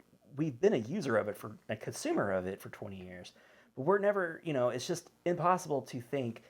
It's naive to think that you can understand what an actual young person, how they'll adapt to the social media, man. I fear it so much. It's going to be tough. It's going to be brutal. And I commend young people who deal with that because everything's written in ink online. Yeah. You know, you can't say something didn't happen because young people just... Everybody's got proof. Not even just young people, grown-ass adults just can't resist the, that split second of just putting your thoughts out there online. And if you're a professional, sometimes you pay for that with your job, relationships, just the court of public opinion. You just never know, man. Yeah, it's tough. Yeah, just look at, what's his face? The guy who was going to host the Oscars. Kevin Hart. Yeah, Kevin Hart. I mean, he they're trying to bring him back. Yeah, I think they're not going to have a host, right? That was the last I heard. They were just not going to have a host. But, there were people coming to his defense. It's like, yeah, man, he was operating under this kind of situation where he was saying homophobic things, but for comedy's sake, and you don't know whether or not he truly believed it. Maybe he did, maybe he didn't, but he apologized for it. He owned it, and, he had to go back, and he's just constantly having to apologize. And I can imagine if you're somebody if you're a proud person and it's difficult to apologize and be sincere, it's a difficult thing to have somebody pour their heart out with an apology and be sincere and have everyone accept it multiple times. Just whenever someone feels like bringing it up again. And he just refused to do it. Well, and one of the things, while we're on the topic, is there's this weird standard that we hold these people to anyways. It's what, at any given moment that I wouldn't think or do 100 different stupid things that I would regret and I wish I didn't say that, wish I hadn't done that. But then to be held to this, years later, it's like, okay, 10 years ago, I'm not the same person I was 10 years ago. Who is? I mean, so it's that's one of those things because because Ellen was one of the people that jumped to his defense. Yeah, good for her. And people turned on Ellen, and I'm like, she's your leader. What? You can't turn on her, otherwise you have no leader. Yeah. But she was like, no, because she appreciated. It's like, okay, this isn't a guy who conducts himself in a day-to-day way that is hateful towards that group of people. I mean, he said or did, I was like, it's one of those, and you're like, this is years ago, guys. Like, no, he shouldn't have to forfeit this opportunity simply because he said this years ago. And so, by the way, he did apologize. Yeah, it's like, okay, this is and I think we should be able to distinguish between Harvey Weinstein, the king of scumbags, the lord of scumbags. The highest echelon, the zenith of scum. Yeah. And somebody who said something in a tweet. I mean, because we've talked about it a number of times about James Gunn. Sure. Having to pay that piper over and over and over, and putting Guardians of the Galaxy 3 in jeopardy and whatnot. It's like, sure. It's just, a whole successful line of movies is in jeopardy because of. I really don't want to get into that discussion because, like you said, do. Stop it. The rest of the podcast will be very serious and dealing with. God, what are we doing? We're doing a list. We're just doing a list. Well, we just deviated. We took a tangent. For sure. Guys, don't stop listening because we're not a political podcast. This is a very political But, podcast. sometimes you have strong feelings about this. And, 8th grade brings them out. I am a straight white male. My opinions doesn't count. They don't count. No, they do count, but you know what I mean. Like, who am I to speak for the feelings of someone who's not like me? I get that. But it's also very hard for me. Why can't we all just get along? I've heard that somewhere before. Is that Rodney King? I don't know. It was a bumper sticker. A bumper sticker said that? A bumper sticker said it to me. Anyway, but 8th grade, wonderful movie. And that was not going to be on my list. I don't care what had to get off there. Yeah. Anyways, that was my number 8, Adam. That sounded kind of fun. Kennedy doesn't like me. That can't be true. Cool. Sometimes kids act like they don't like you, but it's really just because they got their own stuff going on and they don't. What's your number 7? My number 7. This is a movie I know we're both familiar with. It's 8th grade. Let's do it all again. We're just gonna. Now it's back onto the soapbox. Yeah. God, we're gonna go back into political town. I know what you're thinking, babe. No, babe, no. We did it again.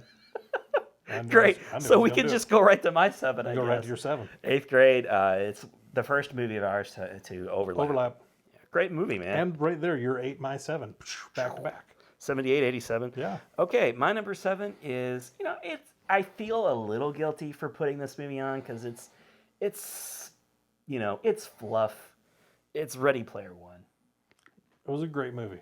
I liked that movie, and I know I was a fan of the book, and I know you were too. And right off the bat, I went into the movie understanding that it couldn't possibly be what I wanted it to be. It just couldn't. We saw that movie together. We did. We did. Actually. It's funny because in the movie there's this scene where with the whole the Kubrick movie.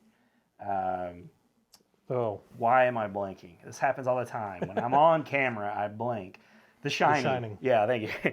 So they have this like little moment where like one of the clues was something like it's something where they didn't, like, more or less pointing out the fact that Kubrick was not, or King was not a fan of Stephen Kubrick's King version of hated that the movie. Yeah.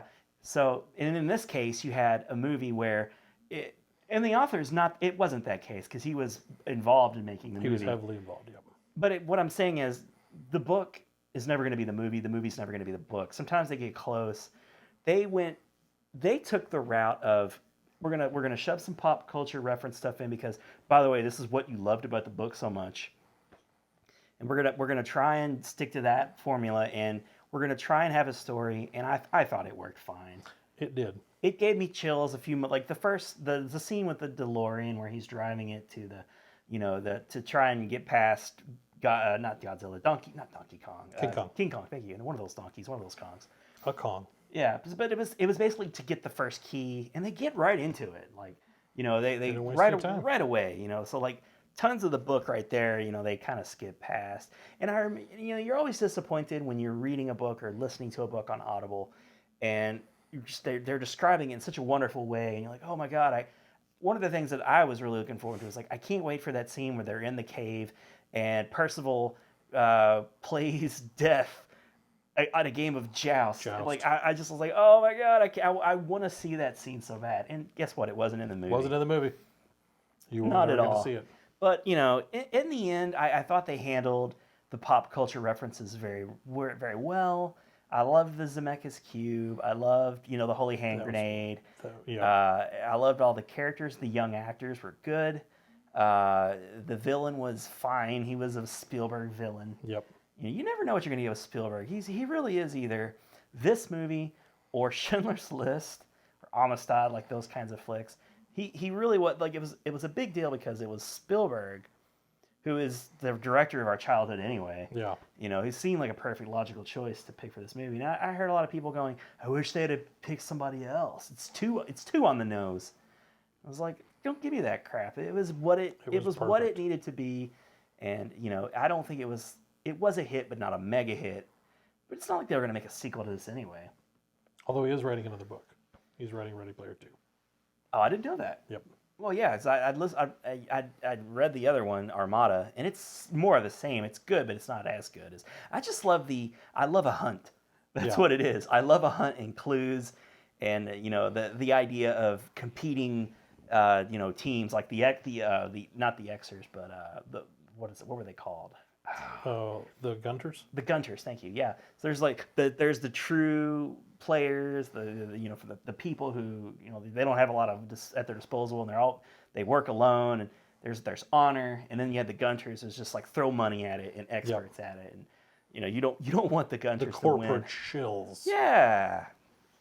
So there's a face. They use the guy from Rogue One, who's in a lot of movies now. Yeah. He was the villain in the new Robin Hood movie, too. It's like, stop doing those roles, man. He's getting typecast as a villain. Yeah, he really was. The villain in Dark Knight Rises, too. He was? Yep. Okay. But, Ready Player One, chances are a lot of you have seen that movie and have opinions about it. And I'm willing to bet that it was a trendy thing to hate on the movie, I feel like. One of the things... People were hating on the book, too, by the way. It's I listened to the audiobook because you'd recommended it, so I was listening to the audiobook, and I think I literally finished it either the day that we went to go see it or the day before. So the source material was fresh in my mind. Yeah, you recalled things that I had forgotten. Yeah, and it's and the thing about the book that I felt like they really nailed in the movie was the book was just, it was an homage to popular culture that I can't remember the author's name. David Klein. Yeah, the popular culture of his childhood, of his adolescence, that meant so much to him, and the idea of Easter eggs and all of these things, and they all came together. And as somebody who knows, you can take myself into the equation and say, okay, logistically, to be able to get all of the popular culture references and shove them into this, financially, just not there's no way they can go and license. It's impressive the licenses they did get.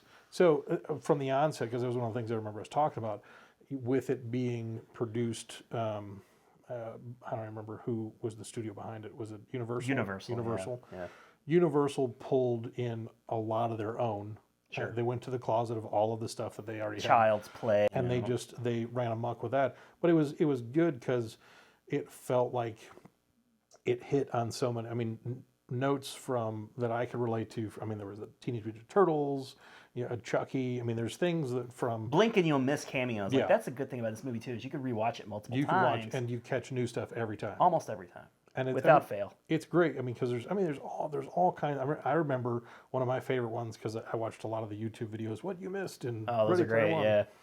But when they're the first time when they're running through the race, and he does, I think he did like a peel out right in front of a marquee for a movie theater, and it said Jack Slater, and I was like, oh yeah, Last Action Hero. Last Action Hero. Yeah. I'm like, this is great. They didn't have to do that. And that's because that's one of those things as a frequent moviegoer.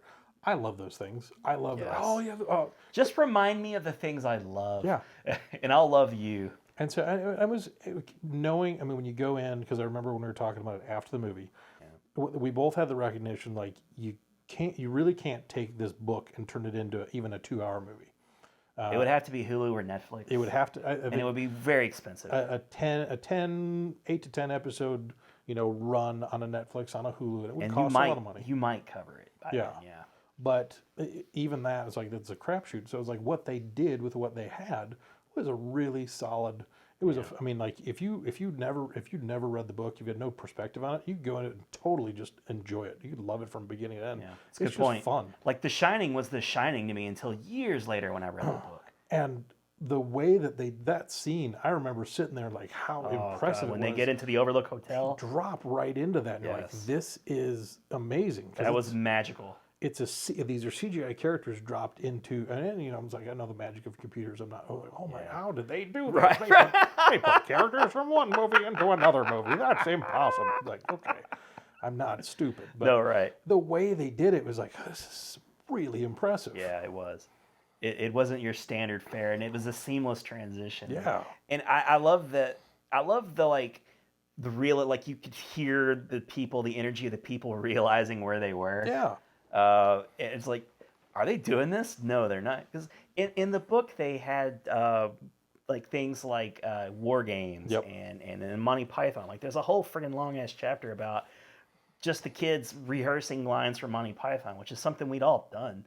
And it's fun. It works well in the book, but they can't do that in a movie. No. You can't spend that much time just being another movie. And I mean, for it to be popular in today's culture, like to have any prolonged reference to war games is really, people like, oh yeah. I mean, I've watched the movie in the last couple of years, and it holds up. It holds up really well, yeah. But it's forgotten. But it's one of those it's like, oh yeah, war games. That's the best movie I've ever seen. It's like, no, it's a fun little. Oh hey, it's fun. I would have preferred Lady Hawk. But that was they really. It's. I mean, you can have a lot of fun with it over and over and over. Yeah. And you can catch new stuff. It was in the original list I put together at the beginning of December. That one was on my list. It did get forced off, unfortunately. It could be difficult to defend against your movie snob types. It won't be on anybody's serious critics list. But I loved the book so much, and I was very satisfied with the movie, and I've watched it a bunch. So that's a litmus test for me. Can I watch this movie tons of times and not be bored by it? That's kind of really what it boils down to. So yeah, that was my number 7. James Halliday saw the future, and then he built it.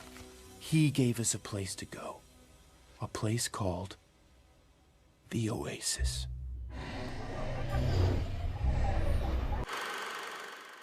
What do you got for 6? We're getting Number down to the 6. nitty gritty now, man. Yeah. We're getting close to the top 5. This is all right. Number 6. This is one that I just watched. I watched it yesterday. It's fresh in your mind. Fresh in my mind. I think it came out, I want to say last March, April, and it was on my radar. It was not necessarily one that I obviously didn't make a priority to watch in 2018. Yeah. But it's Unsane, not insane, Unsane. Okay, yeah, And you'd mentioned this to me. I toyed around with it. I was like, Never even heard of this, by the should way. I add it to my top 10? Is it? And so as I'm going through this, there were just so many things about this movie that I really genuinely enjoyed that I was like, Jay Farrow's in this. Yep. Juno Temple. I like her. Claire Foy. Okay. Claire Foy. Yeah. So, I mean, it's not just like, hey, there's nobody in this. Steven Soderbergh directed it. And one of the things that I think is really genuinely impressive about the entire movie is the entire movie was filmed on an iPhone 7. That's cool. That's the only camera they use the entire movie. Hey, kids, you want to be a filmwant Use your You phone. don't got to have. This is it. Yeah, so. That's Will Ferrell. You just need Will Ferrell. You need Will Ferrell. You want to make a movie? Put Will Ferrell in. Then you're just solid. You're golden. Just get a movie star to be in your movie. It's all you need to do, really. It's simple. One step. People don't think of that. They don't think of that. We're ahead of the game. We're ahead of the game. But it was. So what is this movie? There's kind of two stories that interweave here, and it's a thriller. That's Steven Soderbergh. It borders on horror movie a little. I mean, I don't feel like it fully. I mean, I feel like it kind of dips a toe into where you could construe it as almost a horror movie at point. But it's Claire Foy. By the way, guys, this is streaming for free on Prime Video. Yeah, Prime if Video. You guys have it. And I do highly recommend it. She plays this girl. She just moved to a new state, and the reason she's moved is she had this stalker. And she's emotionally struggling with. She feels like she sees him everywhere, so she's having these panic attacks. So she seeks out a mental health institution to go and talk to somebody. She wants to talk to somebody about these issues she's having. And what ends up happening is she gets committed against her will. Oh, shit. She ends up signing a form that she's thinking she's going to be, able to get some kind of services, some kind of consulting, some kind of therapy, something like that. And she involuntarily voluntarily, but doesn't realize she's committing herself for 24 hours. Due to legal, No, reasons. the form is signed. You said you'll stay for 24 hours. Gotcha. And so they kind of have this one side of the story is, how crazy is she versus how does this mental health machine really work? Because that's kind of this component to where it's like, she seems like she's a competent, sane person, and they're creating reasons to hold her there. And they kind of touch on this in a couple of ways about like, oh, they'll let you stay here until your insurance runs out. So it's all this kind of conspiracy theory, like, oh, is the mental health world, is it just this racket for trying to get insurance dollars? So there's a darkness to it there, and then there's then you start to kind of wonder with some things that happen in the movie, like, well, is she actually crazy? Is she crazy? I like when movies start to mess with you. And so there's this really, legitimate thriller kind of, like you're not entirely sure what to believe. And I liked it because in a lot of times where I could figure stuff out pretty easy, they really, I felt like they didn't give you so little that you felt frustrated, but so much that you could just figure it out. So it's a tough line to walk. It really, really, really is, and I felt like they hit it very well. I hate it when a movie tries to artificially do that, and then give you an explanation that just doesn't make any sense. Yeah, like, well, that's stupid. It's like you should be threading this needle in a more satisfying way right now. So this movie delivers on that. It was. I would say it's probably one of the best thriller movies. There were some times where some genuine tension. The kind of tension that translates off the screen, and if you're not paying attention, you kind of realize even your body's kind of like. Oh yeah. You're getting into that like, oh, that's really kind of that slow. Claire Foy is interesting. I like her. Yeah. She was good in First Man, even though that movie I don't recommend it, which might confuse some people. But she's the Handmaid's Tale actress. Yeah. gotta watch that. I think she's in The Crown too. Oh no, you're right. That's what she's known for. Okay. Primarily. The Crown, not The Handmaid's Tale. I'm sorry, people. Yeah, The Crown, which is something else I'd like to see. But you know, she's funny. I saw her in SNL somewhat recently. Because I had no perspective on who she was. Me neither. And then she was also Lisbeth, I think, in the new girl with the dragon tattoo, which I maybe should give a chance. Like I might have unfairly shut that movie out. I think I need to do that. That was after investing a little bit more. I watched her Saturday Night Live. I was like, okay, she's a pretty decent actress. Yeah, she's not bad. I was like, I might have to see what this girl's all about. Yeah, so cool, man. Yeah, I'm gonna put that on my list and check it out too. I highly recommend. Cool. Should we anything else to say about that, or should we move on? That's all I want to say. That's all. Okay. I just kind of want to plug it, give the brief plot, because I think it's one of those, like, if I told too much about it, I would ruin it. So wow, number 6, right? Number 6. That was high praise. I have to go. I'm gonna be late for work. So. The door's locked. For your privacy, I need you to take off your clothes down to your underwear and remove all your jewelry. Here, a lot of the top part of my list is pretty predictable, I'll say. But number 6 for me was Incredibles 2. And it's not the best animated movie of the year. Talk about that later. But it's pretty damn good. It was really good. And it was a very satisfying sequel to a very beloved movie. And a movie that took years, like 13 years or something like that. Man, that is not easy to do. To get the whole cast back and have that successful feel, like Brad Bird, you know, like he's back. Everybody, the important people are back. But, I mean, you know, Craig T. Nelson's old, man. But he still sounds just fine. You know, like all these actors are getting old and up there in years. But I'm glad that they presumably were waiting for a story that's worthy to this. You don't want to ruin the legacy of the original movie. And that's, you know, Pixar, obviously, Toy Story. I would argue that it's right there behind Toy Story. And, you know, then you got a bunch of movies like Inside Out and Up that, for sure, great movies. Yep. But, you know, Incredible 2, it's funny. It introduces likable new characters. Bob Odenkirk, yep. I really enjoyed his character, whose arc took an unexpected turn. I was very convinced he was going to be what he wasn't. Yep, me too. So congratulations for them to not just take that predictable route once again. You know, that's Same commendable. Thing with Catherine Keener. Yeah, so I really enjoyed that movie. I think everybody's seen Incredibles too. I don't necessarily know if I need to sell anybody necessarily on that flick, but it was a gorgeous movie. It looks so good.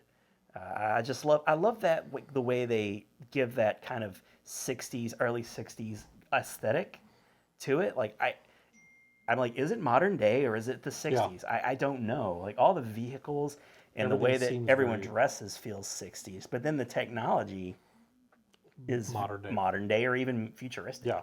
So, you know, I really enjoy that. I like that they continued doing that with that touch. It's a cool marriage. It's like what they did in Big Hero 6 with San Francisco. You know, like you take that landscape of San Francisco, but then you interject the culture of like Japan, and they mesh well. Yeah, they do that and move. So I don't want to spend a lot of time on Incredibles 2. I just want to go ahead and say that it is in my top 10, number 6, and this is another one of those movies that nearly got bumped out, but I just couldn't do it. The one thing I will say about it that I liked how because they took it, they gave it, there was a compelling next chapter, because they left the first one, you were cliffhanger with the mole guy or whatever. I forget his name. But so they have that. That opening sequence is phenomenal. And I liked that they used, because it was obviously kind of the Underminer. Was the Underminer. It was you know, at the end of Batman Begins, you get a teaser for the Joker, which is the main antagonist in The Dark Knight. Sure. But I liked that they used that as, you know, it was just this quick little thing, but it was the setup for the plot of the second one, not necessarily the focus. Yeah. And so there was kind of this you know, smoke and mirrors of, you know, who's really the villain here. But I liked, because, you know, what they did, and you know, as dads, what I appreciated, one of the things was they switched it and they made Incredigirl. Yeah, she was the You know, we had the first one, oh, Mr. Incredible, he goes, and then so now It was all about him. in the Yeah, first so one, he was the one that, and so he even was kind of put off by the fact that Elastigirl now has to go. She's gonna be the one that they want to Yeah, use. I like that because they could have been like, "Oh, I'm going to be supportive, honey," and he kind of is, but he's sort of being. He almost wishes her to fail, so he could step in and save the day and show everyone that he would have been the right choice all along. So he learns and he grows, and I liked, because there's one of the things that's always kind of a frustration for me, and I think we've even talked about at times is, dads babysitting their kids. Like dads don't babysit their kids. Dads raise their kids the same way. So it was nice because it was obviously a challenge for him. Yeah. But it was really cool to see how that new math stuff hits home too. That I love that scene where he's like, "Oh, why would you mess with math? Math is math." I say that literally all the time. It's. I mean, there's funny little jokes like that I enjoyed. Yeah. And then just the dynamic there for him to grow with his kids was cool. With his daughter and the boy that he likes, and him kind of coming to terms. It was fun to see how in the first one you kind of have Mr. Incredible and the last this renewed sense of marriage, and this one they took it and kind of built it out further into the family. Yeah. And I thought that was really cool. I liked how they incorporated everybody, and then even kind of at the end when they're like, all right, our family's gonna go. It's like it did that thing where like sequels can go one of a couple of different ways. They can go bigger, louder, more, or they can take and expand and fill and make it more like full.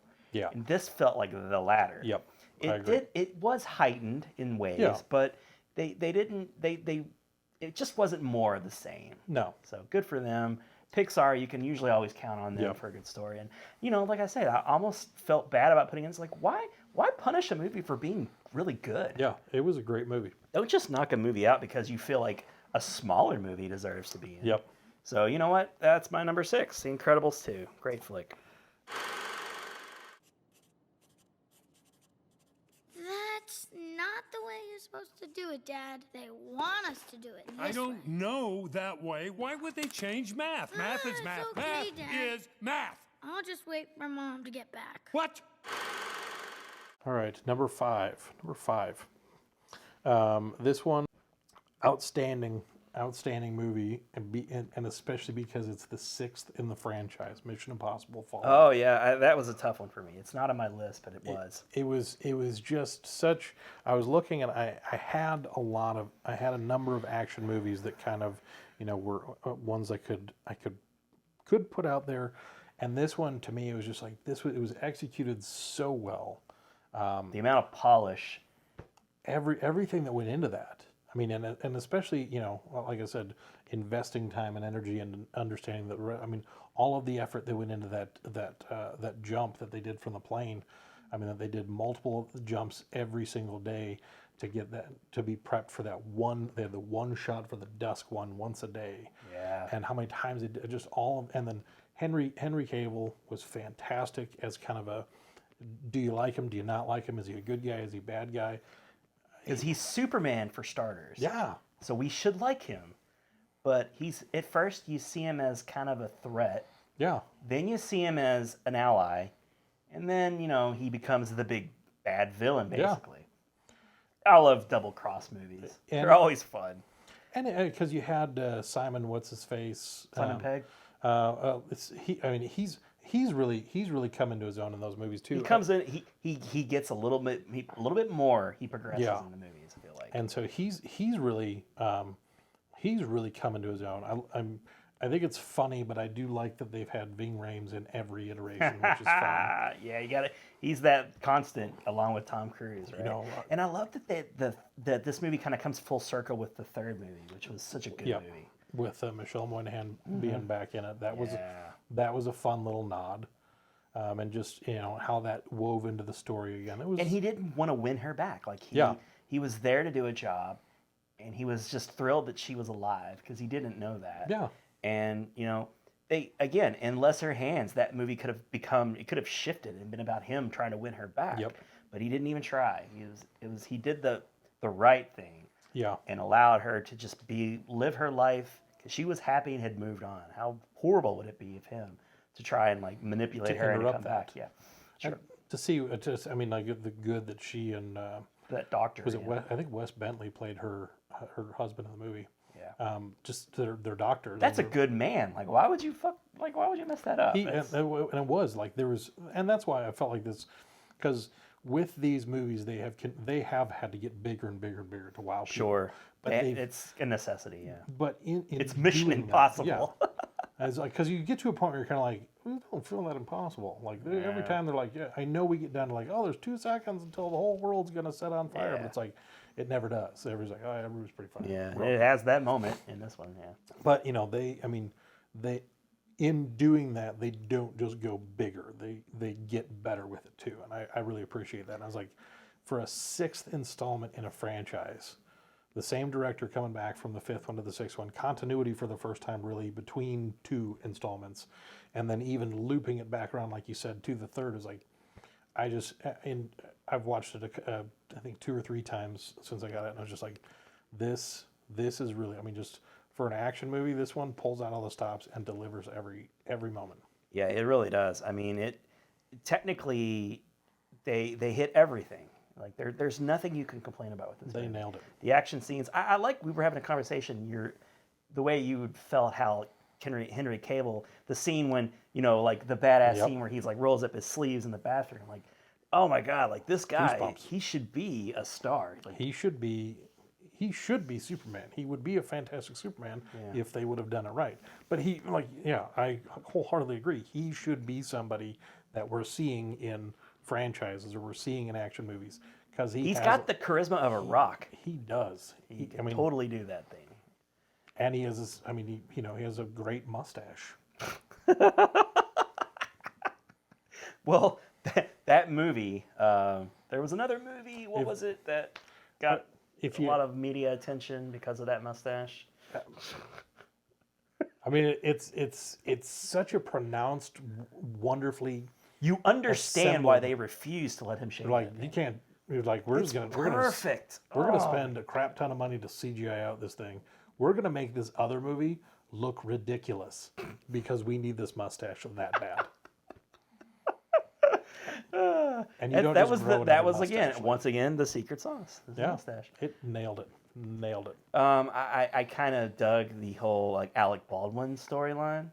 Again, like you don't know what's happening here. Like who's gonna get who's back and who's gonna betray who. Like it does that so well.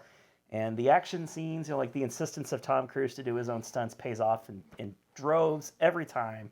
It like I love the scene, even when you know it's not a legitimate stunt, like where he's on the bike and he comes to a stop and he rolls. Like that looks so good. It looks so freaking good. And I know that was like CG'd somehow.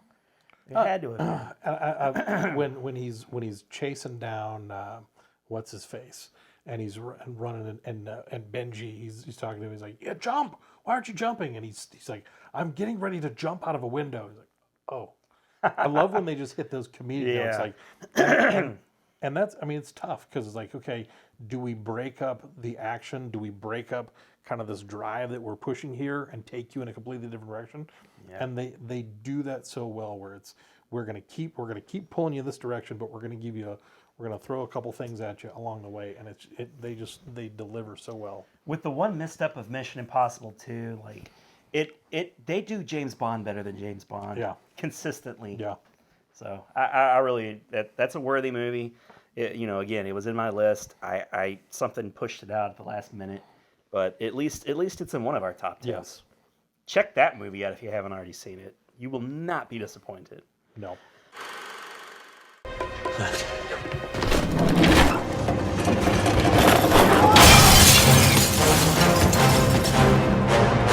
What are you waiting for? I'm jumping out a window! What do you mean you're jumping out of a... Oh, sorry, I had it in 2D. Good luck. Is it time for my number 5? It is time for your number 5. Okay, so the movie that kept shooting up my list with a bullet, that it's like, will it make the list? And it just kept climbing. Just the more I thought about the movie. Green Book. And I know you haven't seen it. My God, we have not seen so many of each other's movies. Makes it more interesting, though. My God. Viggo Mortensen is so good in this movie. And the gentleman who plays the doctor, the pianist who he's driving around, I can't do this movie justice talking about how good it is. First of all, it involves one of my favorite things in the whole wide world, Italians in the South. Hey, how you doing? Oh my God, he is so good. It's like My Cousin Vinny, but like more serious. Two youths. Excuse me, did you say youth? He's so good in this movie. Like Tony the Lip. Not Tony the Lip, Tony Lip. There's actually a humorous scene where he's like, not Tony the Lip, Tony Lip. Because nobody could pronounce his last name in the movie. That's where it comes from. But there are movies that didn't make my 10 that are attempting to do, I feel like what this movie does in a softer way. Sometimes okay, you know what? There was some bad racism in our country. Did you know that? I had heard some things. White people did bad things to black people. There is, if you didn't know, and as a white person, it is so difficult. I make myself watch these movies because I know I need to understand. I need to understand the situations, and even though I had nothing to do with these personally, and I think it's terrible, and that's kind of the sad thing is I feel like we have regressed as a nation a bit, not a bit, kind of a lot. So maybe that's why there's such a need. I told you, I was like, does this other movie that I haven't mentioned yet, does it need to exist? This is the movie, and I saw it. Maybe that's why I rated it so high, because I feel like it's doing what the other movie was trying to do, but with a softer touch. And there's such a because the Viggo Mortensen's character has Mortensen. There's a scene early on where you can kind of tell he's prejudiced. Yeah. But it's just that one scene, and by the end of the movie, they are like brothers, and it's a real life true story. These guys were friends to their death, and they couldn't be more different. He's this, honeymooners Italian lughead guy. He's had some dealings with the mafia in the past. He's a driver, he's a bouncer, he's just a tough guy, but he also is a family man. It's like the Tony Soprano thing. Like, he's been mixed up and stuff, but at the same time, there's this like whole family drama that plays out that makes you love him somehow. Yeah. You don't see him do any like horrible atrocities other than beat some people up here and there, but they always had it coming. Like I say, he's so different than the guys. Here we have this working class, guy who has some prejudices, because the movie's set in like the 60s. Hello, the movie's called Green Book, which there was a literal green book of places where they could stay, wasn't it? Yeah. Yeah. If you were a black man and you visited, our hometown where we are now, like, you couldn't stay in. Even though this is a wealthy, rich man with doctorate's degrees and is an accomplished pianist and is just more refined and special than all these other people. Like, it's insane. Like, he's just an amazing person. He has to slum it in the projects because of, the color of his skin, dude. It's unbelievable, and it breaks your heart. Like, every time it happens on screen, and there are moments in the movie where they don't pull punches, and then there are nice moments towards the end where you think something bad's going to happen. There's a theme in these movies. There are parts of the movies I appreciate when you get to a point and you kind of, in a lesser movie, they go a certain direction and it ruins it for you. And not everything gets wrapped up in a pretty little bow. And I'll be honest with you, I don't like watching movies all the time that have pretty bows wrapped up. But I do appreciate a movie that tackles something very complicated and resolves it in a more real way. This felt more real. And yeah, I'm certain there are scenes. Like, I think I messaged you as like, of course it was Kentucky where he gets, because it's if you don't know, it's about this guy. He hires a driver. He needs a driver, but he also needs somebody to protect him. Yeah. And this guy came highly recommended. Like, he's a tough guy, and he can get things done. He's more of a bodyguard than he is a driver. And throughout the movie, and I can't think of the actor. It's Dr. What was his name? Don Shirley. Don Shirley, yes, and he's a real musician, actual guy, and he's trying to make the movie never lingers on the fact that we have this well-to-do black man being driven around by this working class white guy. There are moments where they do, but it never. There's never like that predictable fight between them where they're like, I'm from, I'm Ivory and you're Ebony, and it could never work. Like they really feel like they develop a true friendship throughout the movie. And like I said, I'm not going to do this movie justice. It's a movie that I think everyone should see, especially now. I really want to see it. And it's done so well, and I know I'm not the only one. It's one of those like Oscar-y type movies. Yeah. Where, like, oh, this is for sure going to be nominated for Best Picture. And I probably watched 5 of those movies, and this outshines them all by far.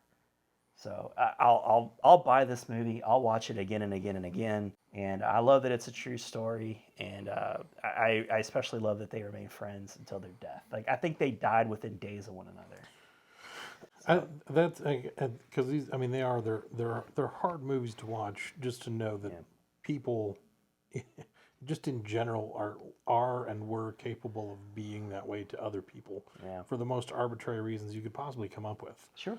And just to see you look different than me. To see the evil that really kind of comes from. I mean, the evil that human beings are capable of doing to one another for no reason is. I mean, it's just staggering, and to be put face to face with it is. I mean, a lot of times it's emotional. It's hard to swallow. And I like the stories that highlight it in an effective way, which is what has drawn me to it. And I'm eager to see it myself. Yeah, you're gonna like it. I guarantee it. There are some special movies to me on the top of this list. The more I'd lingered on it and thought about it, if we had recorded this a week from now, it could have climbed to 3. In fact, I'm looking at my number 4. And I feel bad almost for putting it ahead of this movie, just because of the dumbest reason, Let me say this. It's the best non-comic booky, sequel-y movie that's out there that cost a lot of money to make. It's the best movie, maybe. It really is good. It's that good. And, I just love... I hope everybody in this movie gets nominated and wins an Oscar. I really do. It's good. It's one of those, like 8th grade, where you're like, you know what? This is a good movie that has that really conveys a good. It's just a good thing. And I'm a sucker for road trip movies too, by the way. And this movie is nothing but a road trip movie, and where people grow and become closer, it's like planes, woke trains, Tommy and automobiles. It's woke Tommy Boy, woke planes, trains, and automobiles. There you go. All right, so I can't, like I said, I can't really put it to words. You did a nice job putting it into words. I better than I could. And you haven't even seen it, but I think you got a feel for this movie, and you'll enjoy it.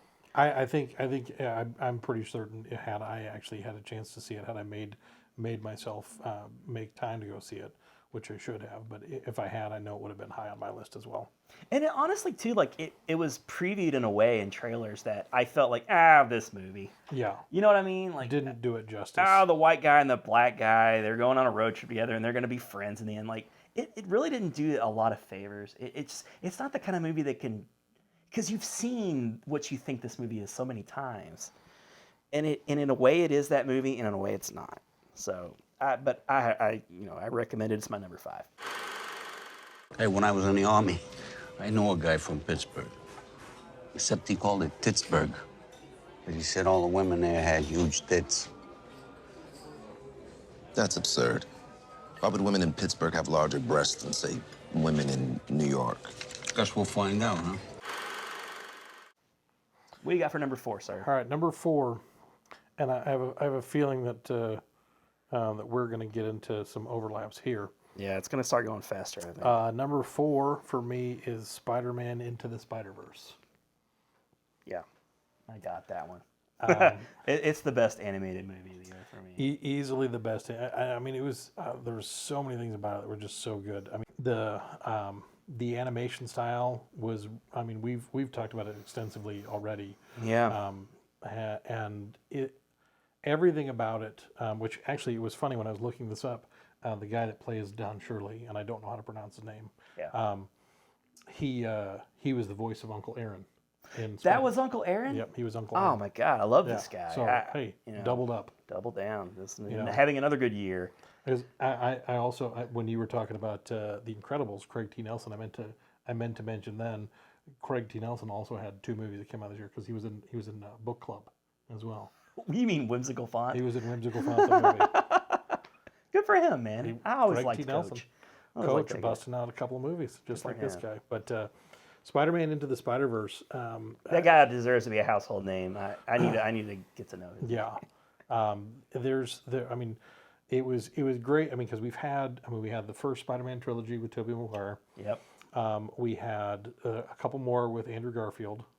They tried to kind of get that one going off the ground with The Amazing Spider-Man, and that one I liked them, but they were just fine. And Sony they saw the writing on the wall. They didn't execute well. I mean, the first one was good. They had some missteps. The second one, they tried to shoot for too much.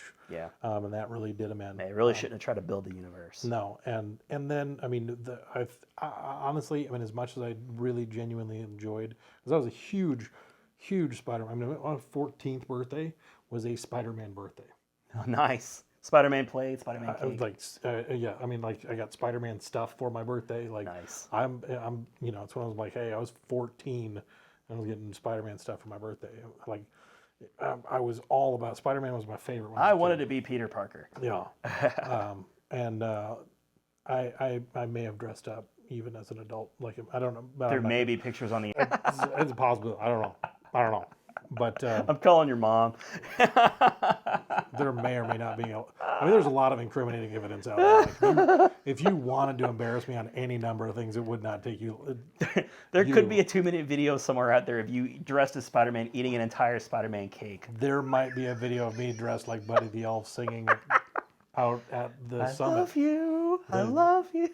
Those things might exist. I'm just saying. So it's not hard. Don't bother looking.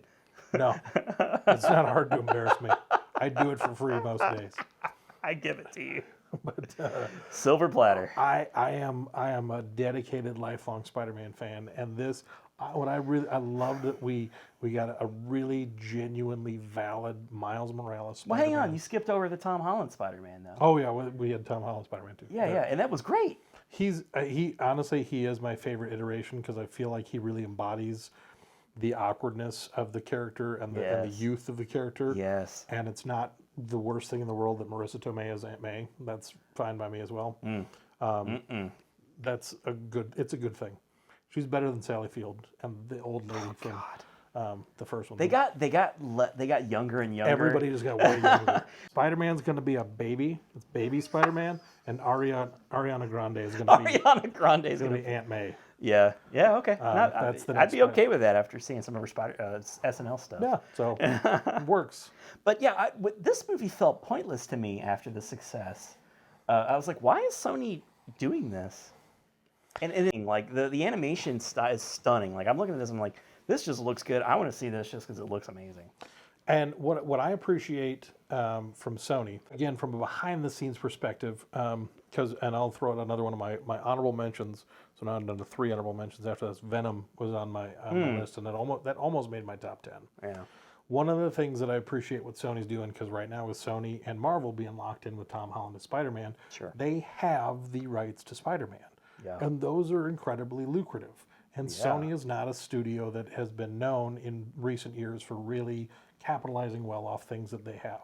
They really haven't. They're in a losing streak there. They had, I don't know, it's probably been a few years ago now, but when they had their big email breach and all of the emails came out from high-ranking executives who even acknowledged, are we just a studio that just churns out crappy Adam Sandler movies at this point? They weren't doubling down on Adam Sandler. And that's a lot of what they've done. I mean, they really haven't been somebody that's known for just like, we're really pushing the envelope, doing great things.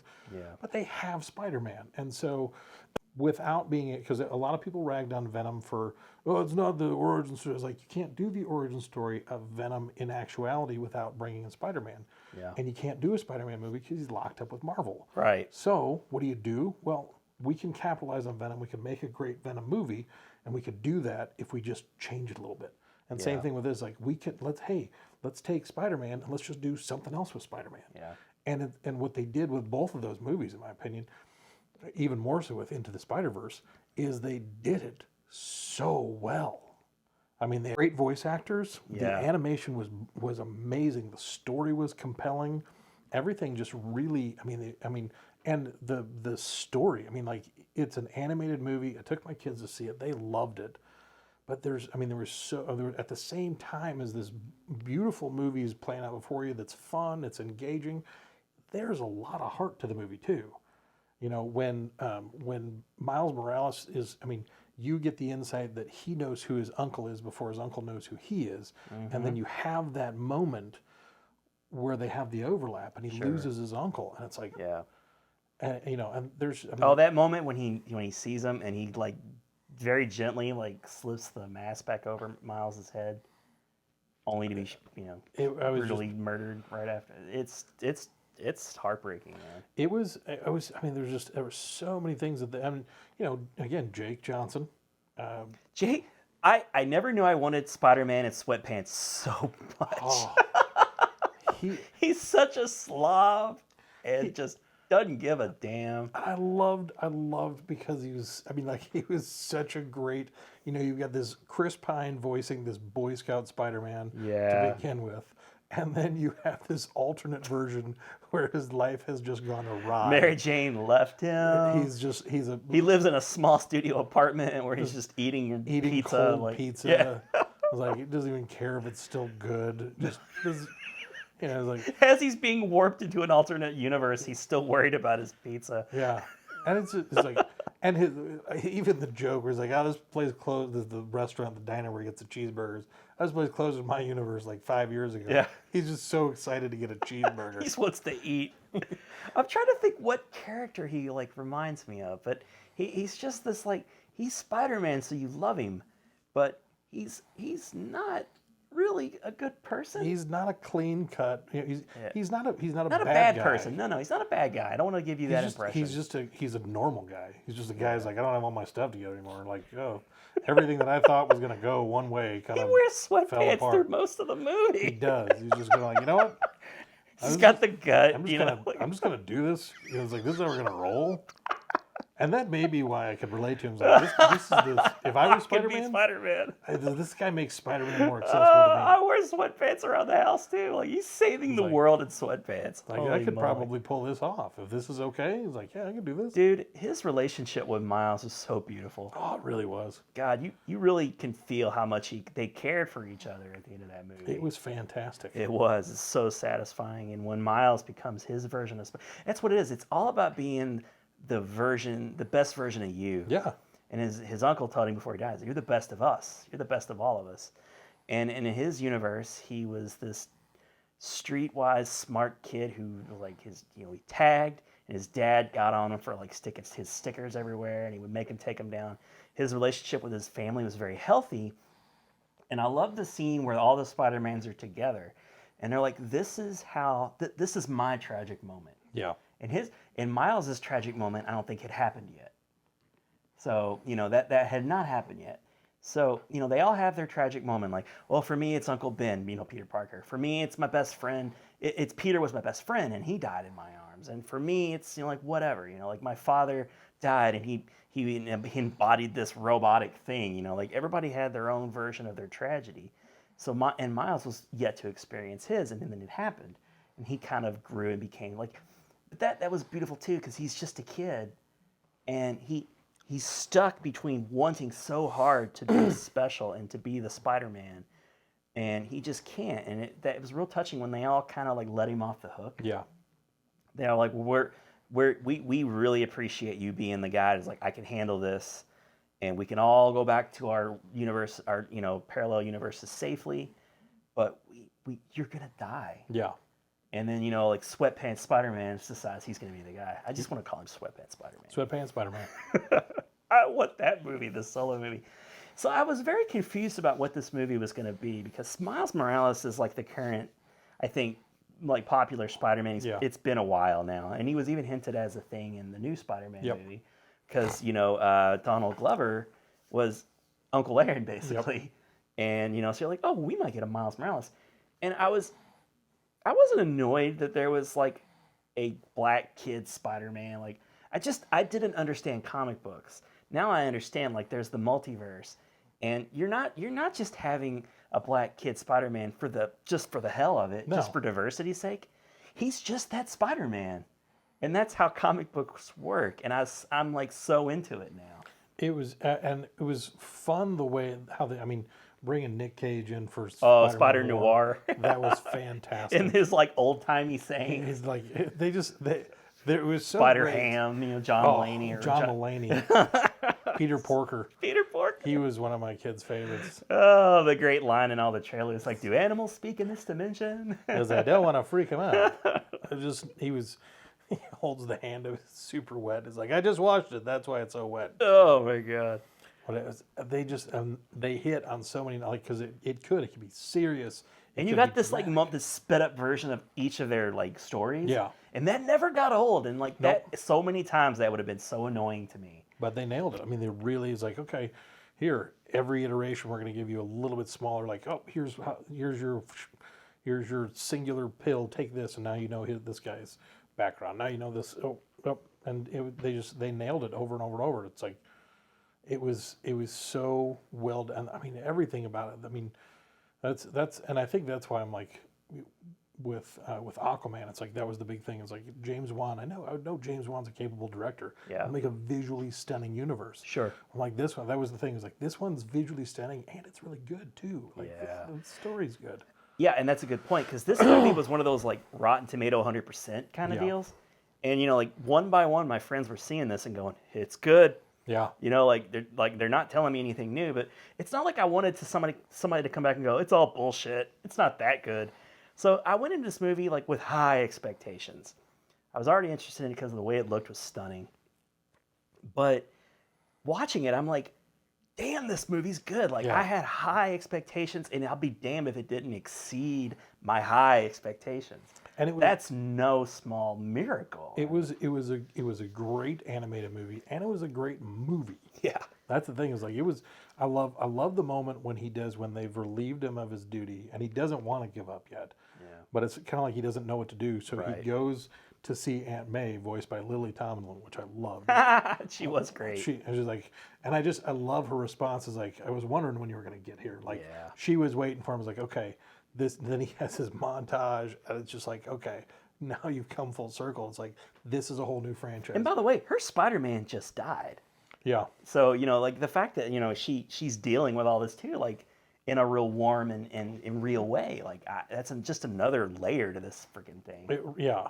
And it was one I liked because they had the Scorpion in the movie. Yeah. And it was a different, The Prowler was very cool. The Prowler was cool. Kingpin was just a different. Liv Schreiber, is that what's? Yeah, Liev Schreiber. He was the voice of him, and it was just a whole different kind of component to him. We've seen. And Catherine Hahn is Doc Ock. Doc Ock. I love female that. Doc Ock. She was great. That was a cool reveal. I did not see that coming. Yeah. Not see that coming. Watched several of those. Here's what you missed, and it's cool when you go back in and you see how they jump through piece by piece of her office, things that represent the number 8, things that I'm like, it was cool the way that they kind of foreshadowed a lot of these things, and it was just, it was comedic, it was dramatic, it was action packed, it was visually stunning. I love the music choices in the movie when they started playing like the Hypnotize. Yep. And it's like kind of like regular, and then he rolls the bass. Like, damn, I love that scene. I was like tapping my toes, going like, wow, this movie's got a good soundtrack. And the guy the kids are all talking about, Post Malone, I have no frame of reference. That's a cool song. The song that he's singing was sung by Post Malone, and Post Malone had a voice. He was a voice of like somebody in a crowd, so he was. Oh, I didn't know that. He was involved in the movie as well. So I thought it was like, oh, that's cool. It's a fun little thing. And there's after credit scenes. Oh, there are. Oh God, I'm so annoyed. I saw the Stan Lee thing. Yes. And Laura was in a huge hurry to get out of there because we took my daughter, who doesn't normally go to movies. She actually loved it, dude. You know, like the seats that recline. Yep. It was so cute. She had it recline like up, but she was like laying down like this, and like something I could never do at my size. But like she's like laying like she was riveted. And there's very few movies that like will like keep her attention. I was such a proud dad, and Logan obviously loved it. He's a big Spider-Man fan.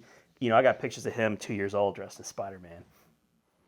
But I missed the after credits because I thought, okay, this is an animated movie. They're probably not going to spend money on stingers. Like, so what did I miss? There, when you get to the very end, Spider-Man 2099, and Spider-Man 2099, he has this this device, and he's talking to like a Jarvis kind of voice. I forget who she is. I don't know. Oh, from the movie, from the Homecoming, that same. It's I forget who he's talking to his computer. I know the one who's Jennifer Connelly. The voice. It might be, but he's the Spider-Man 2099 suit is cool, but he has a device that allows him to jump from universe to universe. Oh yeah. And so they play this up like, okay, he could be somebody that connects all of these universes. Oh, okay. But where he jumps to first, as he jumped, he's like, okay, we're gonna go take it back to the beginning, and he jumps back to the '60s cartoon. And oh it's my gosh, hilarious because they drop him right in with the animation of the actual '60s cartoon. Holy crap! And so the love in this movie. They have like, no, you pointed at me first. No, I just did this. Oh, you pointed at me. They just have this back and forth. It's all just for comedy, but it's great. If you're even remotely a fan of Spider-Man, you've got to own this movie and watch it. Friggin' tell everybody to go see this movie. It's fantastic. Yeah, and it was only number 4 for you. Wow. Yes, it was number 4. I've got 3 others. I'm just waiting to be unleashed. So waiting to go. Yep. Yeah, I really dug that movie. Oh. Act super normal. Selecting a bagel. Spider-Man? You know, that's funny. I get that a lot. Hey. Okay, so should I go ahead and go with my number 4? Let's do it. My number 4 is totally selfish. It's Bumblebee. That was a hard one to push off my list, but I ended up doing it. It has its problems, folks, and Nick, co-host from Big Geek, he is so sour on it still. He's like, it was fine. That's the best you could drag out. I mean, I was actually really enjoying the movie as I was watching it. It was a lot of fun. It really was a lot of fun. I love the nostalgic feel from the 80s. The 80s, I dug the soundtrack a lot. And the girl who played Spider-Gwen in Into the Spider-Verse, the girl who's like the main character in Bumblebee, Haley something. She was in Edge of 17. Yep. I friggin' love her, man. She's such a good little actress. She really is. She's somebody to keep an eye on because she's going to be going places. Yeah, well, 2018 was a big year for her, obviously. But I really, really loved as goofy, it's no secret now that this movie was made, intended to be a one-off prequel to the Bay movies, but as The Last Night stunk it up horribly and they trashed that, they X'd it. This really was the last hope for the Transformers franchise. But then all the buzz started coming out. I was like, it's actually good. And it's getting really good reviews. First Transformers movie to be reviewed well. And it was relatively small. They kept the budget down. The first 5 minutes, like if you call yourselves a Transformers fan, go watch this movie just for the first 5 minutes. That Cybertron scene I was like fangirling out. Like I squealed, I think. It was so great. When Soundwave, in his old Soundwave voice, says like Ravage, like, well, I swear to God, I wet myself, I think, a little bit. Like, I went to see this. It was me and the kids, my buddy Jay. Yeah. And when they busted out Stan Bush, we both stopped and looked at each other. That was great. And we were just like, they went there. They did it. Yeah. So great. That was a funny meta moment for sure. But it's a cute movie. And this one's, again, executive produced by Spielberg. This felt like a Spielberg movie. Yes, it did. Kind of a little bit like the first one did. But in the ways that, oh boy, Sam Witwicky, Shia LaBeouf. I enjoyed him. He was good as Sam Witwicky. He was. But as in kinetic and freaky as he was, like she was just like the real person. Yeah. It's just such a cute, adorable movie. And it's a cute, adorable movie in spite of the Bay leftovers. Like, I feel like the family was a holdover from Bay. Because a little bit, yeah. One signature Michael Bay movie in the Transformers universe, anyway, are weird adults. Yeah. They're always weird, and he has a weird sense of humor. Yeah. I don't get it. Like whenever they're not being funny, haha. They're just doing weird shit, and you're just supposed to laugh at them. And there were holdovers, like with Ron and the family. And I love the actress who plays her mom. Pamela Adlon. She's a treasure, dude. It's the voice of Bobby Hill. It's the voice of Bobby Hill, that's right. I love her and everything. She's really good. And I was excited to see her. I didn't even know what she was going to be, but she ended up being the mom. I liked the payoff for Ron. I did like, because it felt like there was the personal growth aspect, because I liked that they had a girl, because it's one of those where I feel like we muddy those waters a little bit when we just do, we need to make this character this race, or we need to make this character this gender, just because. Like, we can't let a girl be the hero on her own, or people won't buy it. It's like, no. Yeah. She was a great heroine for this. She totally nailed it. Yes. And it was literally the boy next door. Was the cute little kid that was he liked her and was tagging along. I was like, that was a fun little thing. I have issues with that character. It was goofy and it was a little over the top. It was a little unnecessary. Yeah. It was like the 14-year-old girl that showed up in The Last Night. She played his daughter in that movie that it came out with in December, The Instant Family. It was like, why are you, like, is this the kid now? Like, what is this? Oh, that's funny. I didn't even know that. Yeah, so it was a little bit goofy, a little over the top, but it was, I liked at the end how the family, especially her and her mom, that relationship between her and her mom, and then missing her dad, and then this new guy it was cool the way I did enjoy it when he goes to try and like kiss her. She's like, whoa, I'm not ready for that. Not there yet. That was cute. I dug that. That was great. And I liked that kid. I thought he was a very adorable kid. Actor. He was great. Yeah, he was fine. And everything about the character that I have issues with, not his fault. No, it was the way they directed him, and I just didn't care. That they threw him in there to begin with was unnecessary. Yeah, and so it was kind of like, do we need this? No. Yeah. If you cared to spend like 10 minutes with Nick, my buddy, he's pick it apart. But I just choose not to. Like, it's kind of like the Wonder Woman thing. Like, I was just so relieved to get a Transformers movie that was good. It might as well be phenomenal. Like, the relation wise, like I was just so sick of getting bad Transformers movies. And thank you, Travis Knight, for doing this movie. I really enjoyed Kubo and the Two Strings, so I had high hopes for this. And I'm so happy that Paramount decided to distance themselves from the Michael Bay. And by the way, I don't mean to sound like I'm just going to crap on Michael Bay, because there are things that he does that I happen to love. Yeah. But what he was doing with the Transformers franchise, not great. Not great, man. It just wasn't working. No. And I do hope that there's some kind of sequel. I hope that this is a reboot. They, the way that they filmed those extra scenes for sure made it seem as a reboot. I've seen a couple of things, and I've read a couple of things where they're now going to make an Optimus movie. So. And I don't know. We'll see. I might have told you, like, I'll believe that when I see it. It's kind of one of those things like where Warner Brothers do. Like, they would make announcements. They would just throw things against the wall to see if it would stick with the public. Like, how bad, like, Optimus Prime is like one of those like kid heroes of mine. So I'm cool with that. But I'll believe it when I see it. I think you're more likely to get some kind of a sequel to Bumblebee. And I'd be okay with that. I would love to see John Cena have his character unpack a little bit more. Yeah, they didn't really do him a lot of favors either. And I think a lot of that was due to, again, change in directions in the tone of the movie. And you can see it too, because like there are moments in the movie when John Cena is very lighthearted and the guy you want to see. And he can be so hilarious in certain situations like Blockers and Trainwreck. Yep. So funny, and then Sisters or whatever. Yep.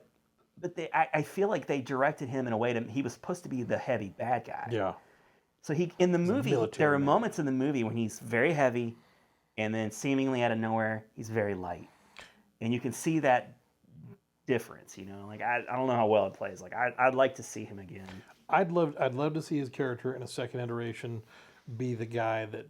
Kind of by day is the same. He's the military guy. Yeah. We're hunting for Transformers. We're gonna find him. We're gonna get rid of them. Yeah. And by night, he's kind of this, I know these guys are the good guys. Yeah. I'm gonna work with the Autobots. Like I can't like the Josh Duhamel. Yeah. I can't convince the military. I can't convince everybody that the Autobots are the good guys. The Decepticons are the bad and be guys. like their ally, secret ally. The secret ally. I think that would be a great role for him in a sequel. Sure, if they would work really well. I think.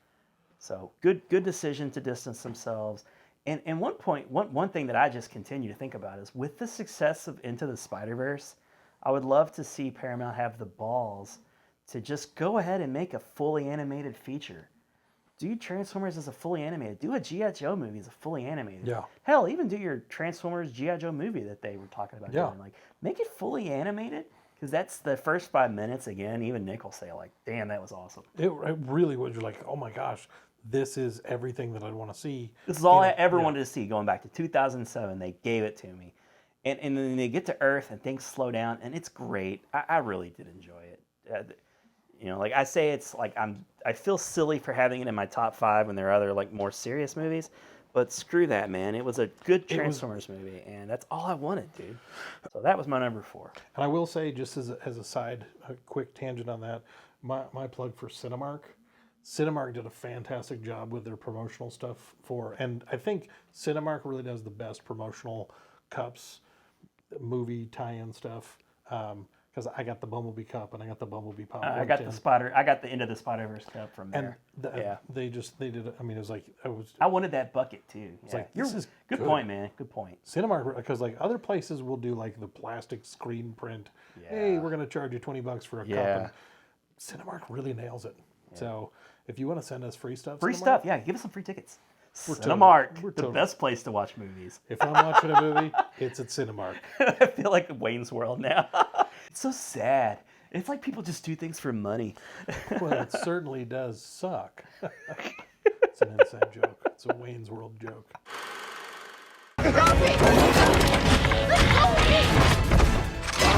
Weapons now! Take it down! Run! No, don't run! Do not run! She ran. We're in the top 3. Top 3. All right. This one of these may surprise you, but 2 of them won't. Okay. Number 3, Avengers: Infinity War. Oh. Not even like it was. I mean, I know there were people that were not fans. I know the people who was not a fan. I've read a number of things where people, and I think a lot of them are closet DC fans that just want to try and besmirch the good name of Marvel. But you can't because it's Marvel, not DC. But it was 10 years paid off so sweetly. Oh my gosh. The sweet relief. There was one showing of this movie that started an hour prior to, and I almost went to that one. It was you had to go to it. You could pay $20. You got to come over a coin, which I don't think anybody actually ended up getting. Who gives a shit? I know they had a sign up that said, "Oh, sorry, we were supposed to get the coins," and they didn't at the theater I went to.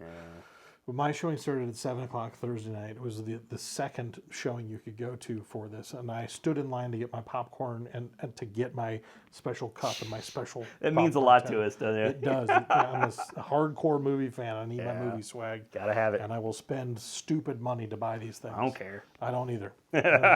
Movies make us happy, folks. That's what I spend my money on. Yeah. If it was meth, I'd spend it on meth, but it's not. It's movies. Well, thank God it's movies. Yes, movies way better than meth. Way better than meth. That's all you got to say to somebody who's going to try and talk down to you about it. Like, I'd rather go watch a movie. Why don't you buy a home? Hey, I could be buying meth. Yeah. I could. That's an option. It's a very real option where we are. But I was a little bit miffed because they literally had lines. I went to see it at Escape, and this is why Cinemark is better. They had 2 or 3 registers open, and they had people from the registers across their lobby backed up all the way to the soda machines. And if you've ever been in that theater, you know how much space is there. Yeah. And so it was like, you open up more registers, get people going, because people are here obviously to see Avengers. And so how dare you? I ended up had to sit closer than I wanted to the screen. But it was, I mean, what are you gonna do? You gotta get your swag. It didn't. And you gotta get your swag, by the way, in the movie. Yeah. You can't do that shit on the way out. I went and saw it Thursday night there. On Sunday night, I saw it again when I took my kids and my mom and dad to go see it. And by Sunday evening, when we went to go see it at Cinemark, I mean, this is literally 3 days later. When we were picking up cigarette butts in the parking lot of Dairy Queen, I remember you specifically laying out to me, you're like, I want to see this movie. I honestly can't remember how many times, but you had a plan on how many times to see this movie, and it was a staggering number. Yes. And you like logistically had it figured out. I'm sure you didn't get to that number. Because MoviePass screwed me. One time. This was the movie that MoviePass said we're not doing multiple screenings anymore. Yeah, well, because of Mission Impossible 6, by the way. Up until Avengers. Mission Impossible is when they stopped doing first run, like the first 2 weeks. Yeah. Avengers is when they stopped doing, you can see multiple Avengers screenings. literally bankrupted MoviePass. Like, well, not, I guess literally it was Mission Impossible 6, but Avengers proved the MoviePass model could never work. That's where MoviePass started falling apart. They started falling apart in April. You're absolutely right. And so the number of times that I went to go see it in theaters, I had to pay every time to see it. You did it willingly. I still went and saw it 4 times in theaters. It's pretty good. But by the time I went Sunday night, they were out. They were out of all the promotional stuff at Cinemark. It was gone. Which bugged me because I'm like, why wouldn't you have more? I would have given you a lot of money for a piece of plastic. Come on, man. Look at me. This is all I have to live for. Don't take this away from me. Don't look into my eyes and see the pain. There's so much hurt behind this face. You have no idea. I barely got out of bed today. I mean, like, I have nothing else to live for except to go to the movies. So come on, Cinemark. Get some more cups in stock. I'll give you the money I have, and you give me. If you want the money, you can have it. If that's all that matters to you. I'll give you the money. I don't even care. I just want the cup. Just take my friggin' wallet. Take the money. Give me the cup. That's all I want. Yeah. Whatever. But I remember I was watching the movie. It's like, I loved it. I was so glad that I went to the showing that I went to. That first 7 o'clock Thursday night, I was with my people. It was these were our people. These are movie people. These are Marvel people. Some people may think that it's sad to say, but we literally live for those moments. When Steve Rogers comes out of the shadows and he catches that I still didn't know. They keep things secret so well. Oh, everybody in the theater clapped. There were 2 times they clapped then, and when Thor shows up with Stormbreaker. Oh shit. Everybody in the theater clapped. Yeah, that was one of those, like, I talk a lot about like tingle moments in movies. That was one of them. Honestly, that might, when he shows up with Stormbreaker, that might be the number one tingle moment of 2018. Yeah. Because it was just, and that complimented by Bruce Banner laughing and saying, ha ha ha, you're all screwed now. Yes, that was great. God bless. That whole, everything about that movie was just so amazing. I feel silly even like having to recount the good things about that movie because it's been out for so long now. We're coming up on Endgame, and 2 months away. Yeah, so close. I like that you talked about your experience leading up to it rather than spending time talking about the movie because it's just so good. It's so good. For me, I love for some reason when the Guardians show up and they're playing that Rubber Band Man. Yeah. The spinners. It's so friggin' good, man. And like the whole collaboration with Thor and the Guardians and their obsession, like Drax's obsession with him and Star-Lord's jealousy. You are a dude. He is a man. He's mocking him in his accent, and oh my God! No, you will not. So great. Oh, Sweet Rabbit, and all of those things. I mean, it's just it never gets old ever. By morons. And for me, the great payoff was when they were on, Nowhere. His old home when they were on that planet. Oh. And it was like it was Iron Man meets like Star-Lord on Titan. On Titan, thank you. And the clash of personalities and egos. Don't call us plucky. We don't know what it means. And the whole scene, it's like, are you American? No, I'm from Iowa. That's on Earth, dumbass. Like that delivery is the best. Because my dad was one of them.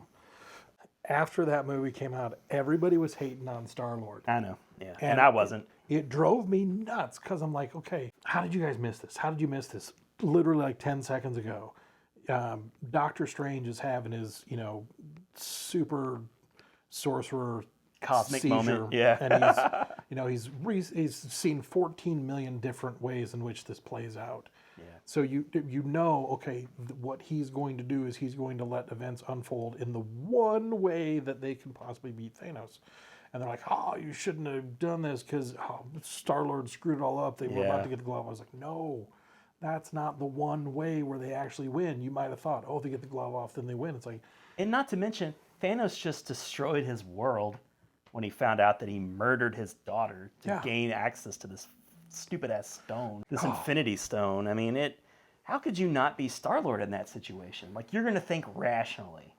No. You're going to punch that big, dumb, purple asshole in his face. And he did exactly what Star-Lord was going to do, and that's what makes him Star-Lord, and that's what makes him awesome. Star-Lord, I love you. Exactly. I do too, man. Oh, God. That guy's great. And, it's one of those, like, this one, the ending, everybody turns to dust. Yeah.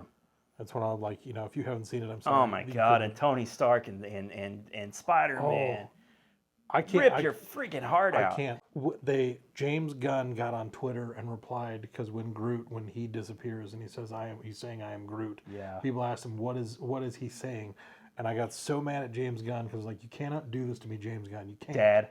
Dad. He said, I was like, no, you. Because in our family, we love the Guardians. We jam out to the CDs all the time in the car. Yeah. Tucker and Caden is Baby Groot and Rocket, if there ever was a human version of them. And they're like, when we go places and they see Star-Lord, it's like, Dad, that's you. So I was like, oh my God. And Baby Groot's, he's Dad. I was like, no, I can't. Screw you guys. Peter got me when he's... like, and he says, I'm sorry. It's like, no, you can't. I'm like, I'm like, if you didn't lose in that moment, I'm sorry. You don't have a soul. No, you don't have a human soul. No, you're a monster. You are a horrible monster of a person. And I know that is nothing more than an anthropomorphic tree.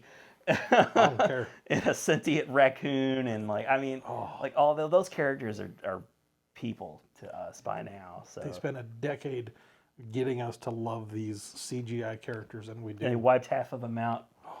Yeah, I sat in my car for 45 minutes in the theater parking lot. Just I don't even know. I'm just like, I don't know what to do with myself. I don't know where to go. I don't know what to do. And they didn't even let up in the post credits, man. They friggin' kill off Fury. I was like, okay, Fury's gone. And Maria Hill's gone. Yeah. And it's like, okay, cool. Yeah. Captain Marvel's like, everybody else is gone. How do you want me to be excited about Captain Marvel right now? Everybody I know and love is gone. Yeah. I have nothing in life. What I had, you took away from me. Yeah, pretty much. In a snap. But I'll be right back. You got me. You're going to get me again. And it's going to be so tough to say goodbye to Robert Downey Jr. and Chris Evans. Chris Evans. It's going to be tough, man. And also Thor, we're going to be saying goodbye to those guys in this next movie. It's gonna be tough. Endgame's gonna be tough. Yep, you're gonna have to take some tissue in with that one. All right, sir. Shall we move on? That's it. Yep. I don't even know how I'm gonna do 2 and 1 now. You understand, boy? You're about to take the full force of a star. It'll kill you. Only if I die. Yes, that's what killing you means. Well, I'm going to bring you back with Deadpool 2 as my number 3. I'm happy again. Oh my God. I was not expecting to love Deadpool 2 more than Deadpool 1, but I love it more. And the fact that they released Once Upon a Deadpool with Fred Savage makes me love it even just a little bit more. And I haven't seen that yet, but I'm sure it's great. Deadpool 2 is so fun. That's what I like to look for. I like fun movies. Sue me. I can appreciate sad stuff for sure, but in the end, I just want to be entertained and have fun. And Ryan Reynolds in this movie is the best. He is so friggin' good as Deadpool, and like the X-Force is great. I just adored the whole scene where they're doing that, like, who's going to join the team, and they're interviewing everybody. And one of the characters you don't even care about, like the guy who's invisible, like ends up being like Brad Pitt. Yeah, the Vanisher. Like, is he really there? 4 seconds. He was on screen for 4 seconds. Just 4. And then, you know, Sugar Bear. Peter. There's type 1 and type 2 diabetes. I loved every second Peter was on there. And I love that Peter lives in the end when he goes back through time and they do that whole thing. My He's like, gosh. just go. Just go. Give Domino my email. Give Domino my email. I love Domino, by the way. That Zazie Beetz was so good. Phenomenal. So good. I loved every moment she's on screen because she's so confident in her luck. It's just going to get her through the moment. Was a huge compliment to, and it was a breakaway from the comics.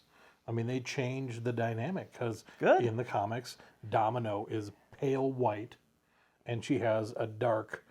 It's the inverse. Inverted it. Yeah, it was when I was like, this is. I mean, it was a phenomenal. That's my Domino. Like, I don't know anything about the comic book Domino, but forever that'll be my Domino. My version. Was so, I mean, like, she just fits so well with the whole cast. It was just, and when Cable shows up at oh my God, Cable!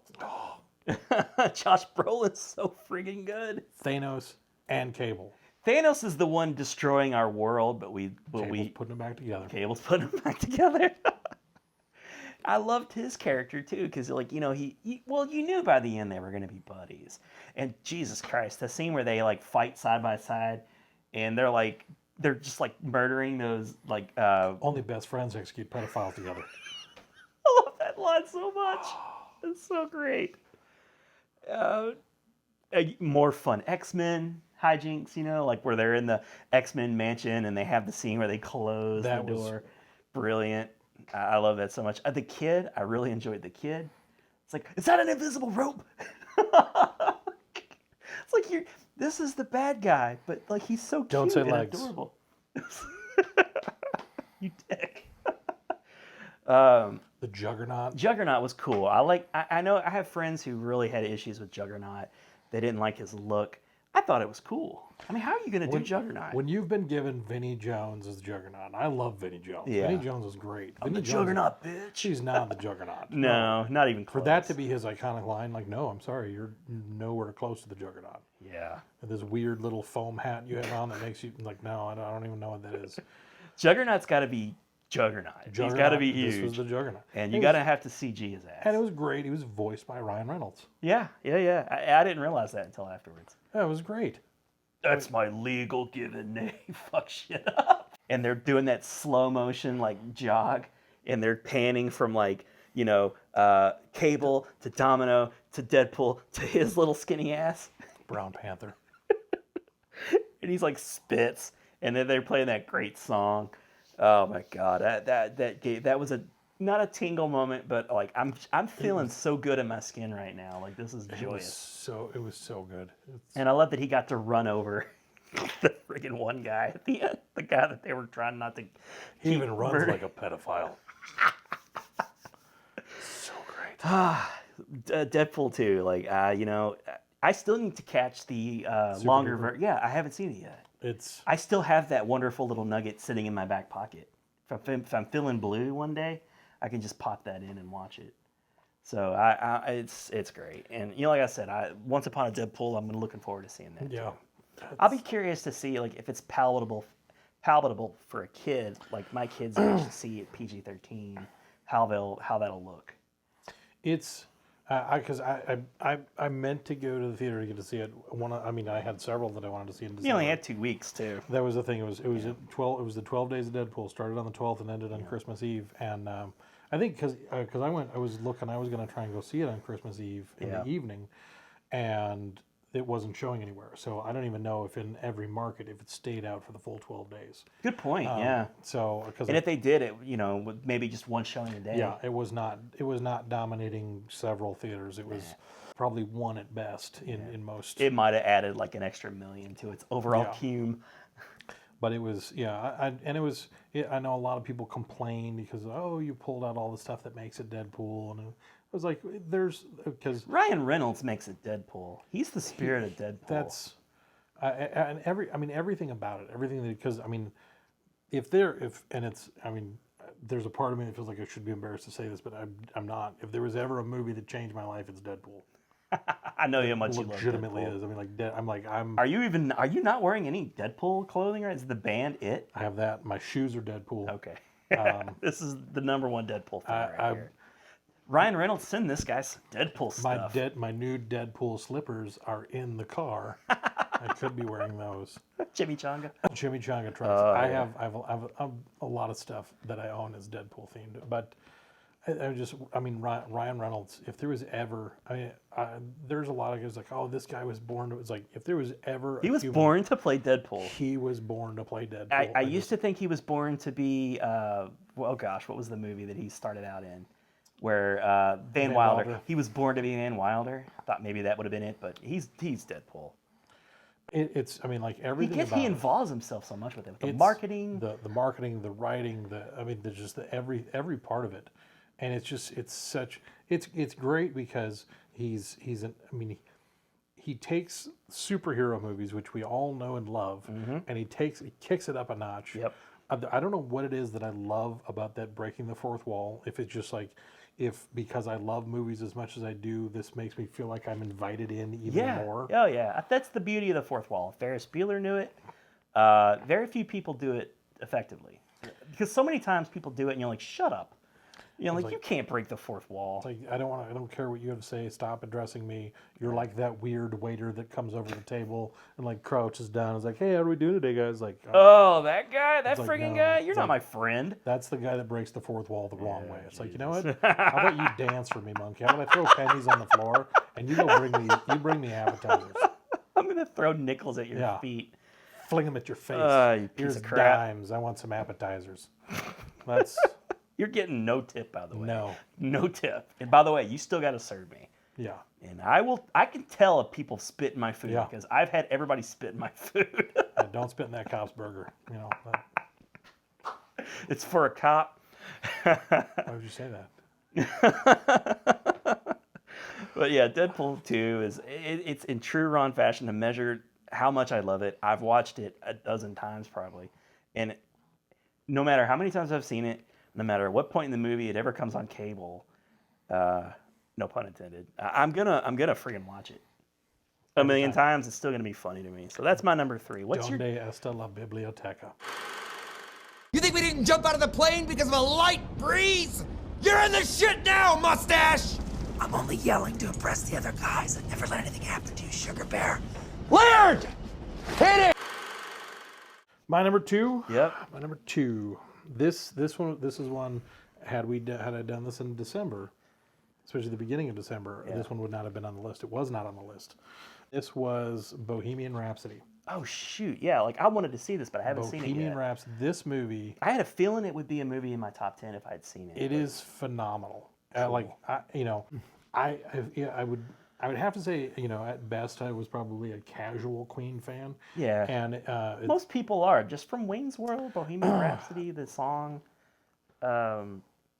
It wasn't cool, I don't think, to like Queen when they were Queen. That was one of the things to me that really, especially a movie that's based on a true story or is a biopic, if you've done it well, you will inspire me to go research further. Oh, that's a good point. Not necessarily just to like, okay, what's factual, what's not. Yeah. But you've given me, and that's what this movie did. For me, and I knew my dad wanted to go see it. He was a big Queen fan. I listened to him when he was. When they're unlike any band ever. That was unique. That was what some of what came out of it, because I remember the Cameron Crowe film, Almost Heroes. Almost, yeah. And with that, like it was just kind of like that stereotypical, like the band, somebody, or they're all on drugs. Blackwater, whatever they were called. It was one of those where it's like, there was something from the onset that was different about these guys, and there's stuff that they kind of played up, and it was one of the things that I loved. I was sitting there as the opening credits are rolling, and my dad comes sitting down, we're watching it, and it said Mike Myers. And I was sitting there, I was like, why is Mike Myers in this movie? And it didn't hit me till later on. And then I was like, oh my gosh. That's Mike so Myers cool that he's in this movie. And I believe, for all intents and purposes, the character that he plays was completely fabricated. was not a real character. So when you were researching, was that part of the reason why you wanted to like learn more about that character? Who's this guy? I forget the guy's name. He played Paul. He was essentially the Yoko to the group if they'd ever broken up. Oh, okay. He was a guy that was really a bad influence for Freddie Mercury. Paul, I wish I could remember his last name. But Paul Giamatti? Yes. Goddamn sons of yeah. That Paul Giamatti. There were so many things about it, because they got to a point in the movie where they kind of broke up, which in reality they never actually did. Alan Leach, Paul Printer? Paul Printer, yeah. Yeah, okay. He was clearly an antagonist for the film. And the guys, Brian May... He looks like an antagonist. Brian May and Roger IMDb Taylor, photo. Yeah. He was... it's funny because it was like, where do I know this guy from? And I knew him from Downton Abbey because I'm a Downton Abbey guy and I'm okay with that. That's fine. There has to be plenty of fans. It was a great show. He was Tom. He was fantastic. But he was a really compelling. I watched a lot of. I went home and watched a lot of interviews with the guys that were in Rami Malek, Dexter Fletcher, who finished directing the movie when Bryan Singer went nuts. He was just not on set for long periods of time, days on end. He threw something at Rami Malek one day. So they finally removed him and they brought in Dexter Fletcher. And by the way, how dare people like shame the people all the other good people who involved with this movie, just because of Bryan Singer's involvement. Oh my gosh. And I mean, like when I learned of all of the things that Rami Malek had to do to be, there was a choreography coach for everything that he did as Freddie Mercury, not just dance moves, not anything like how he walked, how he conducted himself, because he was such a flamboyant personality. Totally, man. Yeah, that's the word. And it was just like how well he did this. And I love too, the guy that played John Deacon, their bassist, was Joseph, I think it was Marzello, who played. He was the kid from Jurassic Park. Okay. From the original Jurassic Park? The original Jurassic Park, yeah. Oh, shit. Okay. The little kid, John Hammond's grandson. It's no expense. Exactly. But it was, and then like seeing all grown up. The guy that they had that played Brian May, the guy they had that played Roger Taylor, and getting Joseph Marzello, they all looked like the guys. It was like the casting was spot on. Well, it's once again character actors. Oh, Mike Myers is by far and away the most famous of all the people in the movie. But I'm really looking forward to seeing this, man. I'm gonna have to try and get my butt out to the theaters because it's still out there. With Oscar season being what it is, it'll probably stay in theaters for a bit. There's a sing-along version you can go to. I saw that. I'm almost tempted to go back and see it that way. I did that for Grease one time because there was no. It's literally one of those moments where like a buddy of mine and I, they were like doing like a reissue, like a re-release of Grease, and it was a sing-along, and I didn't even realize it. And I was like, I'd never seen Grease. And I was like, dude, you just want to see Grease? I've never seen it. And he's like, you know what? I've never seen it either. Grease is the Next thing you know, we're in a theater filled with these girls singing every song word by word. And you know what? It was fun.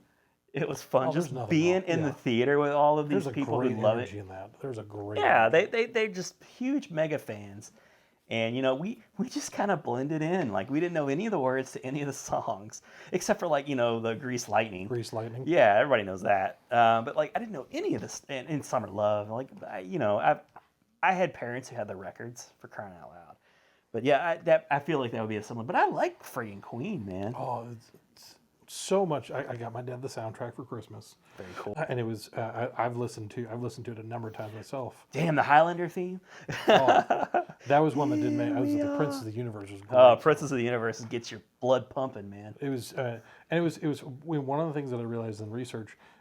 Mike Myers, when he was making Wayne's World, because Mike Myers, I think, is pretty. It was like I would give him credit. He has single-handedly brought back the popularity of Queen, because in the early '90s. MTV refused to air one or more of their music videos. Yeah. So their popularity continued to be on the rise in Europe, sure. But they really kind of dropped out of the limelight. I can't imagine why. Yeah, and then unfortunately, when Freddie Mercury died, that really put a kink in things. Yeah. But in '92, because he died in '91, '92, He's making Wayne's World, and he threatens to walk out on the entire production if they do not use Bohemian Rhapsody. I don't think it's hyperbole at all to say that he is responsible for the... He is solely responsible for the resurgence of their popularity in the United States. And because it was like scenes from the movie, but they would intersperse clips of that video, and you just sort of, without even realizing it, became fans of Queen. Like, suddenly you knew who Queen was, you put their faces on... And there's like, this song is amazing, and then you hear their other songs, you're like, these guys are amazing. Yeah. They really highlighted that in the movie, and I thought they did a great job, and just... because they have it on the soundtrack because it all leads up to the Live Aid performance. Sure. Which is incredible. I just saw the other day when they released the Blu-ray, they're actually going to include the actual as an extra from cool. the Live Aid performance, which is great. His control of that crowd, Freddie Mercury. That's another one of those tingle moments. You've probably never seen anything. We'll never experience that. And that was the phenomenon of who he was. He could do that. He could unite so many people in such a way. It was just, it was phenomenal. And the movie was just, it was exciting. It was entertaining. They took some creative license, but you didn't care. He might have been like the last true great frontman. I think there's a good chance that you could really say that, because maybe Mick Jagger, I guess you could say. Freddie Mercury, I mean, he was a force to be reckoned with. Yeah. And this movie, I think, solidly did him justice. And so I had concerns about this movie because the band had creative control, I think, over a lot of the movie. Brian May and Roger Taylor they had the rights. Yeah, so that worried me because I'm like, I don't want to necessarily a sanitized version of this story. And it sounds like they didn't necessarily do that. I think they just really wanted to be fair. There was one of the things I was reading about Alan Leach, who played Paul Prenter. Brian May and Roger Taylor, the guitarist and the drummer for Queen, when they were on set, they distanced themselves considerably from Alan Leach because he reminded them so much of Paul Prenter. Oh, wow. And they hated Paul so much. Jeez. That they were just like, because they came and apologized to him towards the end of the film, and they're like, we're sorry we haven't spent more time with you, but you remind us so much You're of Paul. so good as him, yeah. I can't be around you because I hated that guy so much. Wow. So yeah, as I was going through, I was like, this one, it was just, I mean, it was such a good movie, it was such an experience. That was the thing, it was such an experience. I kind of already had in my head sort of not admitted, but I kind of told myself, I'm just going to buy this movie when it comes out, and I'll own it, and I'm not necessarily going to worry about going to see it. Because December was such... God bless it, man. They put so much stuff out. They really packed this last December. More so than I can remember in a long time. And it's just one of those flicks that fell by the wayside, My buddy Jay, 4KJ, he was like... I remember the opening weekend, he was like, you want to go see it? And I had an opportunity to go see it, but I didn't. And that was my window, I feel like. So anyway, Bohemian Rhapsody, cool, man, all the way up at number 2. Solid number 2. That's high praise. Yes. High praise. Now I want you to clap on the third beat. What's going on? You know if you're on time. I want to give the audience a song that they can perform. Okay, well, it's going to start moving along kind of fast because the overlap's going to get us going. My number 2 is Into the Spider-Verse. What's your number 1? My number 1 is Deadpool 2. My number 1 is Avengers Infinity War. And yeah, I know, it's like one of those deals where we did a Marvel Cinematic Universe ranking episode on the Big Geek Podcast. And I was not prepared to make it my overall number 1 favorite. That honor still goes to the first Avengers movie, just because of the way it made me feel. That was a great movie. But Infinity War is legitimately the best movie of 2018 in my heart and mind. I mean, it pushes everything aside to me. It's just so damn good. Respect to Paul Feig or Paul Feig or whatever his name is. I always get the director and that guy confused. Yeah. Respect to him for being, just being the guy who was somehow managed to take 20 some odd movies? I think and make it a cohesive story. Think about that. It's unlike anything that's ever been done. It'll never be done again, ever. No. other studios can't even get 2 damn movies going together, and they've done it for 20 some odd movies. They can't even CGI out a mustache. So much hate to DC. Are you sure you're not from the DCU? So dark. Are you sure you're not from the DC universe? He's fighting another Caped Crusader, whose mother's name also happened to be Martha. Oh, Jesus Christ. And I hate to skip by, we're at number 1, obviously. We've already spent time discussing. And I was sitting here thinking, wow, this episode is over 3 hours long. But, Wow. I know, it's going to be a long, long one. But I'm going to keep it all together because I feel like it deserves to be all one episode. We don't have a third segment. Should be 10 individual series. We do each. I'm going to Netflix this thing. 10, 9, 8. No, I'm not going to do that. But I am going to cut. We didn't even know. We honestly didn't even plan a third segment. I was like, you know what? This is probably going to go pretty long. We don't even need it. So don't look for an opening. I think what we're going to do in the next episode is we're going to have a discussion on our most anticipated movies of 2019. Makes sense, right? We got a lot coming. 2018 was a big year. 2019, in a lot of ways, is going to be just as big, if not bigger. I promised that I would let us have a shout-outs opportunity where Yes. we keep comments very brief. Yep. So why don't you...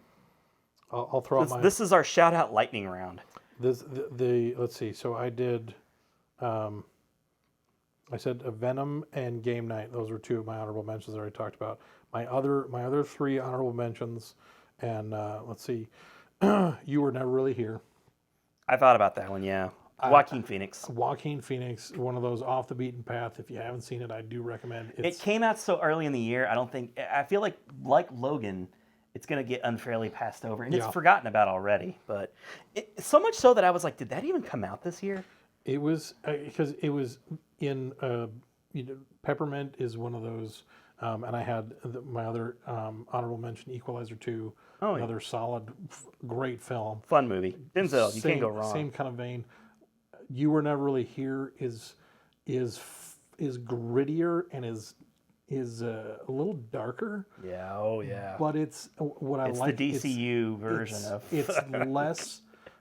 It's less gratuitous, I think, in some respects, because there's so much more of the violence and so much more of the rage is implied and is off screen intentionally. Good point. All you need to see is him reach for the hammer. Yes. They let you know what he's going to do, but they don't let the story be about the violence. They let it be about the emotion and the drive and, that raw, what it really motivates him. And I just thought that was a really compelling story that was done. It's in the same kind of vein as a lot of the other movies that I really love, but it was just done so differently and it was. If I wasn't such a sucker for superhero movies, it would have been in the top 10. Then my last. It would have been NC-17 if Eli Roth had done it. Yes, because he would have just included the violence, and it would have been a lot. My last honorable mention was Mile 22. Peter Berg, Mark Wahlberg. Mark Wahlberg. It was another one of those in that September, October range that just wasn't advertised well, didn't capitalize well, I don't even think it made back its initial budget. It was planned as part of a trilogy. Okay. Featured Iko Uwais from The Raid, Redemption, The Raid 2. I love him. He's fantastic. Absolutely. Had some really great twists and turns that I loved. I've watched it a couple times, recommend it. I've had a couple other people watch it and tell me they really enjoyed it. I'll have to give that a try. I hope Peter Berg can squeeze a sequel out of it, because I would love to see where they go next with it. It can't be that expensive, right? And I bet you Mark Wahlberg's doing it on the cheap for that. They have such a good working relationship with each other. They're good buddies. They've done a number of things. Those are my honorable mentions for 20. I'll try and go through mine a little bit fast. First of all, Mary Poppins Returns. It broke my heart to squeeze it out of the 10. That felt like I was a huge fan of the original Mary Poppins movie. Yeah, I said it. I don't care. I watched it a million times as a kid, and for them to come as close to the original, even though it was a completely different actor, and the way that they continued the story as the Banks children is now the adults, so sweet. I need to see it still. All of the animated scenes too were spot on. Felt just exactly like the original movie. The songs were good with Lin-Manuel Miranda, good songs, and I liked him too. It's kind of the spiritual successor to Bert, Dick Van Dyke. And by the way, he had a really touching cameo in it as well. Oh, nice. Black Klansman. was very close to being in my top 10. It was, and I took it out for Aquaman.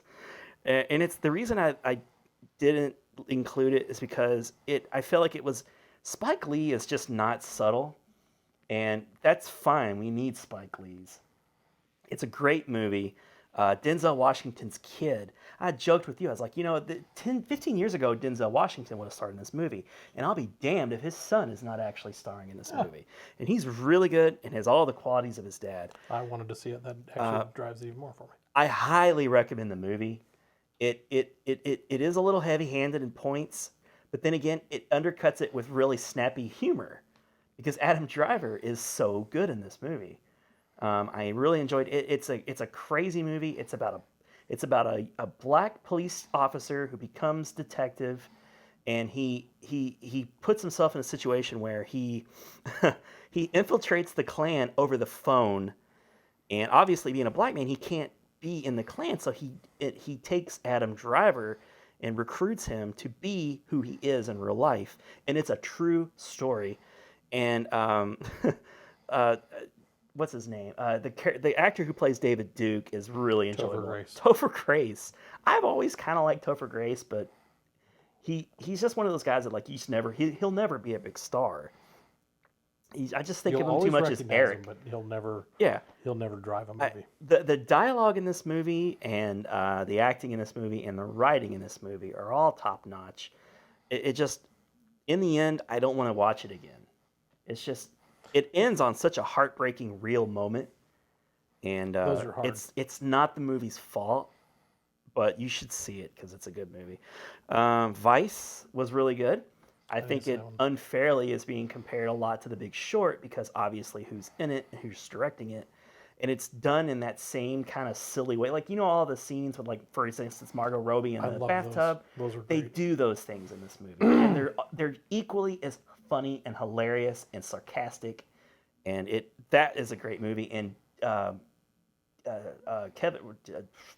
Christian Bale is so damn good. He becomes Dick Cheney. He's really good. He's one of those character actor guys. Shit, man. He is your Daniel Day-Lewis. He's so Vice is really good. A Quiet Place, which was super great. That was a great movie. I really enjoyed. Really emotional at times. Really emotional at times. In the end, I was really drawn out by. I didn't like seeing the monsters. Like once I saw the monsters, I was kind of like out. Like I didn't care for it much. It's funny because the Bird Box there's a comparison that's drawn between the two a lot, which I think is pretty fair. But it's funny because it's kind of like see the monsters, don't see the monsters. It doesn't help add anything, and it doesn't help take away anything. Like it's not like, oh, we didn't see them, so there was better. It's like, no, in Bird Box is like not seeing them doesn't make me any happier. Seeing them in A Quiet Place didn't make me happy. It was like, oh, I know what it was like. Interesting. I'm gonna watch that movie, even with the warnings, and even though I don't like Sandy. But anyways, couple more quick ones. It was a strong year for Marvel in a lot of ways, but then again, it was also kind of mediocre. Like Ant-Man and Wasp and Black Panther were both very good movies. I don't want to say very good. They were both good movies. They were good movies. They were, they were enjoyable, and they served a purpose, driving the plot, making the whole thing work. They were necessary. And the thing I like about these movies too is like you never know how important they are right away. And Ant-Man and Wasp, I think, is going to be a huge one of those because of like Endgame. It's going to pay off with it's going to be big. And Black Panther, which was the highest grossing movie of the year, and I thought it was quite good. I like Michael B. Jordan. I think he's a great actor. The highest domestic gross. You know what? Now that I think about it, MoviePass probably had a shitload to do with that. But anyways, whatever. And bussing people in. I'm not going to get on that subject. No, I don't want to get on that subject either. I don't want to take anything away from the movie because it's perfectly fine. I just don't understand why people think it's like the best movie ever. Whatever. But it deserves a shout out in my opinion. So those are all my shout outs that I have. So thanks for indulging us for those because we each had. When you see as many movies as we do, you've got to acknowledge some of these things. Yeah. It's hard to do a top 10. Squeezing it down to 10 is not the easiest thing to do. For many people, it's very easy to do. I saw 10 movies that year. That just happens to be my top 10. But I saw 4 movies this year, so I guess I have a top 4. Yes. Top 3 really, because I hated one of those movies. I saw 77 movies that came out in 2018. That's impressive for someone who doesn't have a job in an industry to review movies. I would venture to guess you're probably right about the same, if not more. It's high. I need to go back and count. I'd be curious how it stacks up. And by the way, like we said, easily like 15 to 20 of those movies are in the last 2 to 3 weeks. Yeah. But I don't care because I love movies, and like you, it's like something I love. I take it very seriously, and I encourage you, Adam, to get on your blog and do some more writing because I was enjoying reading it. I should do that. Should stop being lazy, and I should do that thing. I came to the realization recently that podcasting is like blogging for lazy people. See, this is why it works so well for me. I don't even want to do this. But am I right? It's like you're just wanna putting sit all here your and tell you thoughts all out the there things. into the ether, but you're just saying them and not writing them. I'm But just I saying do them. enjoy reading your thoughts on movies when occasionally when you go to your site and write stuff about it. It gives it. I try to be a little bit more thoughtful, and I'll sit there and I'll agonize over the words and how I want to put things. And Yeah, yeah, and I guess that's what I like. This is And, off the and, cuff. and you write your reviews like you would write a story, almost like there's a 3-act structure to your review. But anyways, that was 2018 in a nutshell. It was a lot of fun. We did 365 days in 3.5 hours. You're welcome. It's a long episode, guys. If you end up catching this in multiple viewings, I wouldn't blame you. If you're here, we love you. We love you so much, Mitchell. Mitch. I hope you've rested. I hope you're pulled over and you've listened and watched and rested. We love you, Mitch. And you can get back in your vehicle now and go home, wherever it is that you're going. Keep on trucking. We'll see you next time.